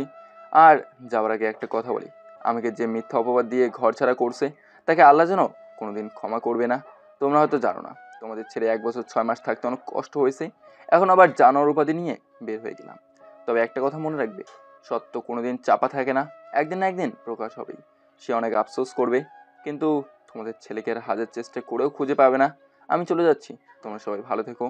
তারপর আমার মোবাইল আর ব্যাগ নিয়ে যেই না রুম থেকে বেরিয়ে আসতেই আম্মু বললো, রাসেল তুই যাস না, তোর মা থাকতে পারবে না তোকে ছাড়া। না আম্মু, তোমরা একটা মেয়ের কথা আমাকে অবিশ্বাস করছো। একটা জানোয়ার ঘরে রাখা ঠিক না। তোমার শরীরের যত্ন নিও। চলি। আমার কি অপরাধ ছিল? কেন তুমি আমার সাথে এমন করলে? তোমাকে আমি অনেক ভালোবাসি, সেই তুমি আমাকে এমন কিছু দেখে। হায়, তোকে ভালো না বেসে যদি একটা রাস্তার ছেলেকে ভালোবাসতাম, সে ভালোবাসার মূল্য দিত। তুই আর কোনোদিনও আমার চোখের সামনে আসবি না। আমার সামনে আসলে তুই আমার মরা মুখ দেখবি। কান্না করে রুম থেকে বেরিয়ে গেল। তার সাথে সবাই বের হয়ে গেল, শুধু আম্মু আর ভাইয়া ছাড়া। রাসেল ভাই আমার, তুই বাড়ি থেকে যাস না। তোকে সবাই অবিশ্বাস করলো, তোর এই ভাই তোকে বিশ্বাস করে। আমি জানি তুই কোনোদিন এমন কাজ করবি না। প্লিজ ভাই, তুই যাস না এই বাড়ি থেকে। অনেকদিন পর বাড়ি এলি, আবার এখন সবার উপরে রাগ করে চলে যাবি? না, আমি আর এই বাড়িতে থাকবো না। তুই আম্মুকে দেখে রাখিস, আম্মু আর তোর সাথে মোবাইলে কথা হবে। আমি এখন চলে যাই। তুই এখন কোথায় যাবি বাবা? আমি জানি তুই এই কাজ করবি না, কিন্তু রাগের মাথায় তোকে থাপ্পড় মেরে দিলাম। প্লিজ বাবা, তুই যাস না আমাকে ছেড়ে। না আম্মু, আমি তোমার থাপ্পড়ে কষ্ট পাইনি, কষ্ট পেয়েছে আম্মাকে আব্বু জানোয়ার উপাধি দিল। তোমার শরীর যত্ন নিও বলে আমি বাসা থেকে বেরিয়ে গেলাম। পিছন থেকে আম্মু আর ভাইয়া অনেক ডেকেছে। আমি বাসার বাইরে এসে হাঁটতে লাগলাম, মোবাইল হাতে কটা বাজে দেখতে অবাক হয়ে গেলাম। কারণ আমি যখন মোবাইল টিপতে লাগলাম তখন আঙুলের টাচ খেয়ে কখন যে ভিডিও চালু হয়ে গেছে আমি বলতেই পারবো না। কারণ নদীর সাথে কথা বলতে বলতে আমি মোবাইলটা আয়নার সামনে রাখছিলাম। তারপর ভিডিওটা ভালো করে দেখি নদী নিজের ইচ্ছে সব কিছু করছে। তাই আমি দাঁড়িয়ে না থেকে রাস্তার একপাশে বসে ভিডিওটা যখন নদী আমার রুমে ঢোকে ওখান থেকে আর সবাই যে সময় আমার রুমে ঢোকে এখান পর্যন্ত কেটে দিলাম। সবাই রুমে ঢোকার পরে কী হলো সবাই জানেন। আর ভিডিওটা রাইসের মোবাইলে পাঠিয়ে দিলাম আর একটা এসএমএস করে দিলাম। ভিডিওটা দেখার পর আমাকে খুঁজে আর লাভ হবে না। তোমার মতো মেয়েকে ভালোবাসা আমার মতো ছেলের যোগ্য আছে, আমার থেকে ভালো ছেলে পেলে বিয়ে করে নিও। 4 বছর পর আজ আমি একজন বিজনেসম্যান, বাংলাদেশের টপদের একজন। চলুন ঘুরে এসে বাড়ি থেকে বেরিয়ে আসার পর কি হলো, আমি রাইসাকে এসএমএস দিয়ে রাস্তা দিয়ে হেঁটে হেঁটে যাচ্ছিলাম। হঠাৎ একটা গাড়ি এসে ধাক্কা দেয়। ধাক্কা খেয়ে আমি রাস্তার এক পাশে পড়ে গেলাম। ঝাপসা চোখে দেখলাম একজন লোক আমার কাছে দৌড়ে আসছে। লোকটি কাছাকাছি আসতেই আমার আর কিছুই মনে নেই। চোখ খুলে দেখি বাবার বয়সী একজন লোক আমার পাশে বসে আছে। আমাকে চোখ খুলতে দেখে তিনি আমাকে বলল, এখন কেমন লাগছে বাবা? মোটামুটি ভালো, তবে মাথাটা ব্যথা করছে। চিন্তা করো না, আস্তে আস্তে সব ঠিক হয়ে যাবে। তা তোমার বাসা কোথায়? তোমার নাম কি? আমার নাম রাসেল, আমার বাড়ি লক্ষ্মীপুর। তা তুমি এত রাতে রাস্তায় কি করো? আমি তোমাকে অনেকবার হর্ন দিছি, কিন্তু তুমি রাস্তা থেকে সরছো না। আমি গাড়ি থেকে নেমে তোমার কাছে যেতে যেতে একটা গাড়ি এসে তোমাকে ধাক্কা মেরে চলে গেল। তারপর তোমাকে আমার গাড়ি করে হাসপাতালে নিয়ে আসি। আজ তোমার 3 দিন পর জ্ঞান ফিরেছে। আমি অন্যমনস্ক ছিলাম, একটা ভুল বোঝাবুঝির কারণে আমাকে ঘর থেকে বের করে দিল। তা কি কারণ আমি কি জানতে পারি? তাহলে শোনো, তারপর বাসায় কি হলো সব কিছু বললাম। চিন্তা করো না, সব কিছু ঠিক হয়ে যাবে। তুমি রেস্ট নাও, আমি ডাক্তারের কাছ থেকে জেনে আসি তোমাকে কখন বাসায় নেওয়া যাবে। ঠিক আছে। উনি চলে গেল ডাক্তারের কাছে, আমি আবার ঘুমিয়ে গেলাম। দেখতে দেখতে 4 দিন চলে গেল। আজকে আমাকে ওনার বাসায় নিয়ে এলো। এই 4 দিন লোকটি আমাকে একা রেখে কোথাও যায়নি। বাসায় আসার পর আমাকে একটা রুম নিয়ে গেল। তারপর লোকটা বলল, এখন তুমি রেস্ট নাও, তোমার যা কিছু লাগে বুয়া এসে তোমাকে দিয়ে যাবে। ঠিক আছে। আর আপনার বাসায় কেউ নেই? আমাকে আপনি করে নয়, আঙ্কেল বলে ডাকবে। এই পৃথিবীতে আমার কেউ নেই। আমার ওয়াইফ আমার একটা ছেলেকে জন্ম দিয়ে পৃথিবী থেকে বিদায় নিয়ে চলে গেল। তারপর আমার ছেলের যখন 5 বছর তখন তার একটা রোগ ধরা পড়ে। অনেক বড় বড় ডাক্তার দেখিয়েছি, কিন্তু কোনো লাভ হলো না। সেও আমাকে ছেড়ে চলে যায়। তারপর নিজের ব্যবসা নিয়ে পড়ে আছি। দ্বিতীয় আর কোনো বিয়ে করি নাই। ও সরি আঙ্কেল, আমি বুঝতে পারি নাই। ওকে, সমস্যা নেই, তুমি রেস্ট নাও। আমি বুয়াকে বলে দেব, সে তোমার ঔষধ যাবতীয় যা লাগে সব কিছু দিয়ে যাবে। ঠিক আছে আঙ্কেল। আঙ্কেল আর কোনো কিছু না বলে রুম থেকে বেরিয়ে গেল। আমি আর কোনো কথা না বলে ঘুমিয়ে গেলাম। বিকেলে ঘুম থেকে উঠে দেখি আঙ্কেল আমার সামনে দাঁড়িয়ে আছে। এখন কেমন লাগছে? জি আঙ্কেল, অনেকটাই ভালো। ঠিক আছে, তাহলে আসো তোমাকে ওয়াশরুমে নিয়ে যাই। তারপর আঙ্কেল আমাকে ধরে ওয়াশরুমে নিয়ে গেল। ফ্রেশ হওয়ার পর আঙ্কেল আবার আমাকে বিছানায় শুয়ে দিল। তারপর হালকা নাস্তা করিয়ে ওষুধ খাইয়ে দিয়ে চলে গেল। দেখতে দেখতে 15 দিন চলে গেল। এখন আমি সুস্থ। একদিন রাতে খাবার টেবিলে আমি আঙ্কেলকে বললাম, আঙ্কেল আমি আর ঘরে বসে কি করব, এখন তো আমি সুস্থ, তাই বলছিলাম কি আপনার অফিসে কাল থেকে জয়েন করতে চাই। আরও কিছুদিন রেস্ট নাও, তারপর তোমাকে অফিসে বসিয়ে দিয়ে আমি রেস্ট নিব। ঠিক আছে আঙ্কেল। রাতের খাবার খেয়ে এসে শুয়ে শুয়ে ভাবতে লাগলাম, আমার পরিবার আমাকে বিশ্বাস করে নাই, কিন্তু যিনি আমাকে চেনে না জানে না সে আমাকে বিশ্বাস করে তার বাসায় থাকতে দিচ্ছেন। এখন আবার তার অফিসের দায়িত্ব আমার হাতে তুলে দেবে। আব্বু, তুমি আমাকে একটা মেয়ের কথা অবিশ্বাস করলে, একটা 12 আমার কথাটা বিশ্বাস করলে না। এসব কিছু ভাবতে ভাবতেই ঘুমিয়ে গেলাম। দেখতে দেখতে 5 দিন চলে গেল। আজকে থেকে আঙ্কেলের অফিস দেখাশোনা আমি করব। সকালে ঘুম থেকে উঠে ফ্রেশ হয়ে নাস্তা করে আঙ্কেলের সাথে অফিসে চলে গেলাম। তারপর সবার সাথে পরিচয় করে দিল। আঙ্কেলের সাথে তার কেবিনে গেলাম। আমি একটা চেয়ার টেনে বসলাম। তখন আঙ্কেল কাকে জানি ফোন দিল। কিছুক্ষণ পর একটা লোক অনুমতি নিয়ে কেবিনে ঢুকলো। আঙ্কেল বলল, বসুন, এ হচ্ছে রাসেল, আজ থেকে এই অফিসের বস। আপনি রাসেলকে অফিসের সব কিছু বুঝিয়ে দেবেন। আমি এখন থেকে রেস্ট নিব। বয়স তার কম হলো না? জি স্যার, আপনি কোনো চিন্তা করবেন না, আমি স্যারকে সব কিছু বুঝিয়ে দিব। রাসেল তোমাকে ম্যানেজার সব কিছু বুঝিয়ে দেবে। তুমি তোমার মেধা দিয়ে অফিসটাকে উপরে নিয়ে যাবে। আমার জন্য দোয়া করবেন, আমি যেন সবার মন জয় করে নিতে পারি। আমি আমার সব কিছু দিয়ে চেষ্টা করে যাব। ওকে, তাহলে তুমি অফিসের সব কিছু বুঝে নাও, আমি বাসায় চলে যাই। ঠিক আছে আঙ্কেল। আঙ্কেল চলে গেল। তারপর ম্যানেজার আমাকে অফিসের সব কিছু বুঝিয়ে দিল। দেখতে দেখতে 3 বছর চলে গেল। অফিসে বসে কাজ করতে লাগলাম। হঠাৎ একটা ফোন আসলো। হ্যালো, কে বলছেন? জি স্যার, আমি আপনাদের বাসার দারোয়ান খালেক বলছি। কি হয়েছে, তুমি কান্না করছো কেন? তোমার আঙ্কেল হঠাৎ স্ট্রোক করেছে, আমি হাসপাতালে নিয়ে আসছি, আপনি তাড়াতাড়ি চলে আসুন। ঠিক আছে, আমি এক্ষুনি এসেছি। ফোন কেটে অফিস থেকে বেরিয়ে গাড়ি নিয়ে দারুণ চাচা যে হাসপাতালের কথা বলেছে দ্রুত চলে গেলাম। ভিতরে গিয়ে চাচাকে ফোন দিলাম। চাচা এসে আমাকে আঙ্কেলের কেবিনে নিয়ে গেল। আঙ্কেলের ভিতরে অপারেশন চলছে। 30 মিনিট পর ডাক্তার বের হলো। আমি ডাক্তারের কাছে গিয়ে বললাম, ডাক্তার আঙ্কেলের এখন কি অবস্থা? তারপর ডাক্তার যেটা বললো আমি শুনে নিচে বসে গেলাম। দেখুন, আমরা অনেক চেষ্টা করছি, কিন্তু ওনাকে বাঁচাতে পারলাম না। উনি আগেও 2বার স্ট্রোক করেছে, কিন্তু এবার আমরা ওনাকে বাঁচাতে পারিনি। আমি কোনো কথা বলছি না, শুধু কান্না করে যাচ্ছি। চাচা আমাকে সান্ত্বনা দিতে লাগলো। তারপর আঙ্কেলের লাশ নিয়ে দাফন সম্পূর্ণ করে বাসায় চলে আসলাম। দেখতে দেখতে 1 বছর চলে গেল। এখন আমি বাংলাদেশের টপ বিজনেসম্যানের মধ্যে একজন। আঙ্কেল মারা যাওয়ার আগে ওনার গাড়ি, বাড়ি, অফিস সব কিছু আমার নামে করে দিয়ে গেছে। বর্তমান আমি এখন ঢাকা যাওয়ার পথে। ও, আপনাদের একটা কথা বলা হয় নাই, আঙ্কেলের বাসা ছিল ফরিদপুর। ওই দিন আঙ্কেল একটা কাজের জন্য লক্ষ্মীপুর আসে। কাজ শেষ করে বাসায় যেতে আমার দুর্ঘটনাটা ঘটে। তারপর কি হলো আপনারা তো জানেন। ঢাকা একটা প্রজেক্টের জন্য যাওয়া। আমি চাইছিলাম ম্যানেজার আঙ্কেলকে পাঠিয়ে দেবো, কিন্তু তারা বলেছেন আমাকে যাওয়া লাগবে। তো কি আর করা, প্রায় 5 ঘন্টা পর ঢাকায় এসে একটা হোটেলে উঠলাম। আস্তে আস্তে বিকাল হয়ে গেল। তারপর ফ্রেশ হয়ে খাবার অর্ডার দিলাম। কিছুক্ষণ পর ওয়েটার খাবার দিয়ে গেল। খাবার খেয়ে প্রজেক্টের কাগজপত্র ঠিক করে দেখে নিলাম। কাজ করতে করতে রাত 10টা বেজে গেল। তারপর রাতের খাবার খেয়ে এসে শুয়ে পড়লাম। এখনও রাইসের কথা মনে পড়ে। অনেক ভালোবাসি তাই ভুলতে পারিনি, কিন্তু তার একটা কথা অনেক কষ্ট লাগছে। তার সামনে গেলে নাকি তার মরা মুখ দেখবো। সকালে ঘুম থেকে উঠে ফ্রেশ হয়ে নাস্তা করে গাড়ি নিয়ে আব্দুল হামিদ কোম্পানি লিমিটেড যে অফিসে প্রজেক্টের জন্য আসলাম সে অফিসে চলে গেলাম। ভেতরে গিয়ে ওয়েটিং রুমে বসে রইলাম। অনেক বড় বড় বিজনেসম্যান আসছে এই প্রজেক্টের জন্য। হঠাৎ একটা মেয়েকে দেখে আমি তার দিকে তাকিয়ে রইলাম। এ কি, তার চেহারায় এই অবস্থা কেন? ঠিকই ধরেছে, এ আর কেউ নয়, রাইসা। তারপর আমি একটা লোককে জিজ্ঞেস করলাম, আচ্ছা ওই মেয়েটা এখানে কি করে? আর বললেন স্যার, ওই মেয়েটা এখানে চাকরি করে। ওদের একটা অফিস ছিল, কিন্তু তাদের অফিসের ম্যানেজার তাদের সব কিছু লিখে হাতিয়ে নেন। তারপর মেয়েটা এখানে চাকরি করে আজ 1 বছর। আমি আর কোনো কথা না বলে মিটিং রুমে চলে আসলাম। আমার পরিচালনা ভালো দেখে আমাকে প্রজেক্টটা দিল। তারপর মিটিং শেষ করে বাইরে আসতেই একটা মেয়ে শক্ত করে জড়িত হলো। আমি তার দিকে তাকিয়ে দেখি এ আর কেউ নয়, এ হচ্ছে রাইসা। কি ব্যাপার, আপনি আমাকে জোর ধরলেন কেন? রাসেল, তুমি আমাকে ক্ষমা করে দাও। আমি না বুঝে অনেক বড় ভুল করে ফেলেছি। আমি জানতাম না নদী তোমার সাথে এইরকম করবে। জানলে তোমাকে আমি কখনো ভুল বুঝে অপমান করতাম না। প্লিজ তুমি আমাকে মাফ করে দাও। আপনি আমাকে কি বলছেন? আমি তো আপনাকে চিনতে পারলাম না। প্লিজ তুমি আমার সাথে না চেনার ভান করো না। আমি জানি তুমি আমার ওপর রাগ করে আছো।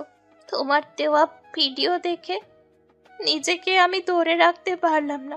আমি বাড়ি থেকে বেরিয়ে তোমাকে অনেক খুঁজেছি, কিন্তু তোমাকে পাইনি।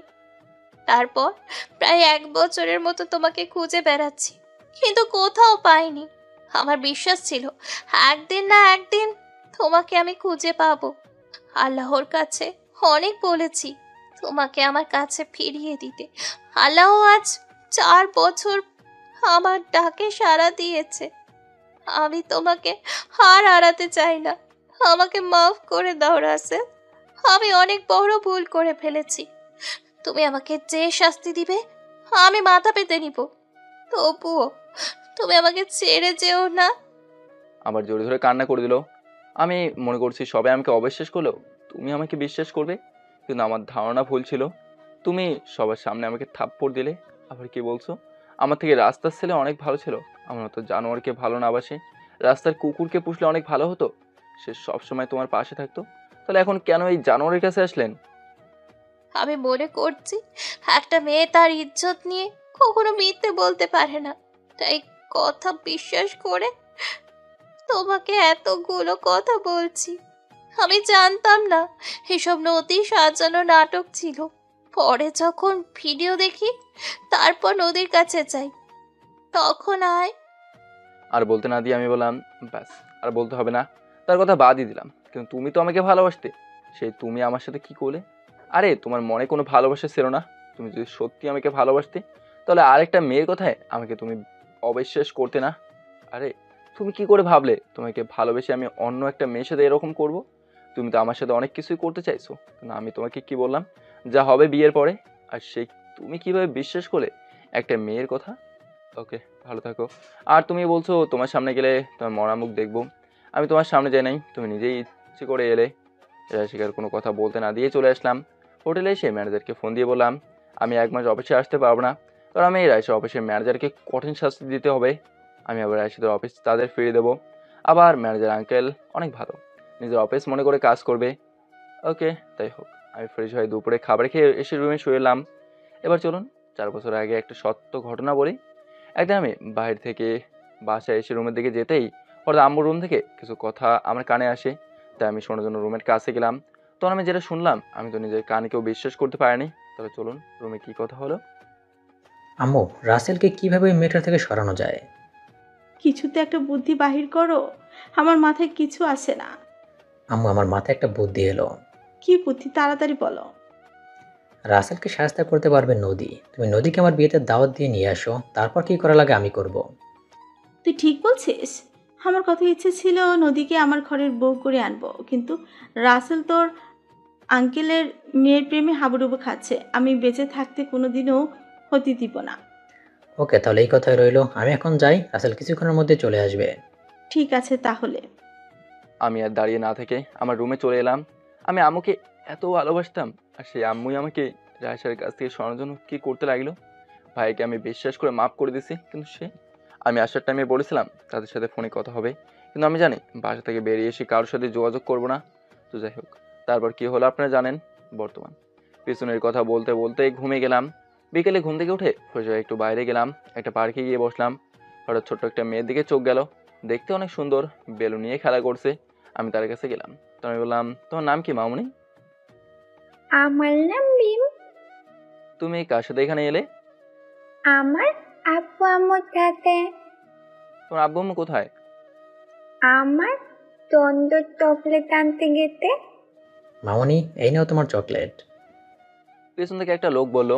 আমি পেছন ফিরে দেখি আর কেউ নয়, আমার ভাই আর ভাবি। তখন ভাই আমাকে দেখে জড়িত হলো, তার মানে মিম আমার ভাইজি। তারপর ভাই আমাকে বলতে লাগলো, রাসেল, তুই আমাকে মাফ করে দে, আমি না বুঝে তোর সাথে অনেক বড় একটা অন্যায় করে ফেলেছি।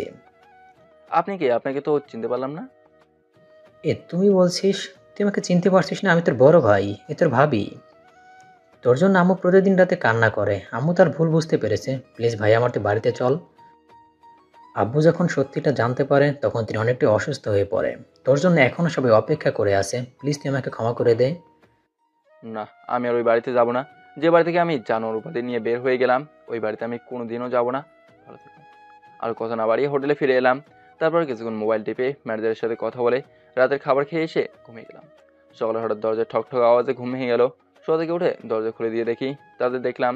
আমি অবাক হয়ে গেলাম, তারা এখানে এলো কীভাবে? ঠিকই ধরছেন, এরা আর কেউ নয়, এরা হচ্ছে আমার মা, বাবা, ভাই, ভাবি আর রাইসা। হঠাৎ আম্মু এমন একটা কাজ করতে গেল, আমি তো কল্পনাও করতে পারিনি। আম্মু হঠাৎ করে এমন কিছু করতে যাবে আমি কল্পনাও করতে পারিনি। আম্মু আমাকে দেখে পা জোরে ধরতে গেল, আমি আম্মুকে আটকে দিলাম। তখন আম্মু বললো, আমাকে বাধা দিস না রাসেল, তোর সাথে আমি অনেক বড় অন্যায় করে ফেলেছি। তুই আমাকে ক্ষমা করে দি বাবা। আমি বুঝতে পারি নাই এমনটা হয়ে যাবে। আমি মনে করেছি রাইসার চোখে তোকে খারাপ বানিয়ে নদীর সাথে বিয়ে দিব, তাই নদীকে এমনটা করতে বললাম। আমি তোদের ভালোবাসার কাছে হেরে গেছি। প্লিজ রাসেল, তুই আমাকে মাফ করে দে। বাবা রাসেল, তোর এই আব্বুকে তুই মাফ করে দে। আমি না বুঝে তোকে অনেক খারাপ কথা বলেছি। আমি জানতাম না তোর মা আর ভাইয়া তোর সাথে এমন করেছে। প্লিজ রাসেল, আমি তোর পায়ে। আব্বুকে আর কিছু বলতে না দিয়ে জোরে ধরলাম, বাবা তুমি কি করছো? তোমাদের পায়ের নিচে সন্তানের বেহেস্ত, তোমার ওপর অনেক রাগ ছিল, কিন্তু এখন আর নেই। কোনো বাবা এভাবে দেখলে তোমার মতো করতো? বাবা রাসেল, তোর এই অপরাধী আম্মুকে কি ক্ষমা করা যায় না? আমি আর কোনো কথা না বলে আমাকে জড়িয়ে ধরলাম। সবাই ক্ষমা পেয়েছে, তোর এই ভাই কি ক্ষমা পাবে না? ভাইয়াকেও জড়িয়ে ধরলাম। হঠাৎ কে যেন আমার পা জড়িয়ে ধরে কান্না করতে লাগলো। তাকে দেখি রাইসা। রাসেল, আমাকে তুমি মাফ করে দাও। আমি জানি তোমার সাথে আমি বড্ড অপরাধ করে ফেলেছি। আমি বুঝতে পারিনি। প্লিজ তুমি আমাকে ক্ষমা করে দাও।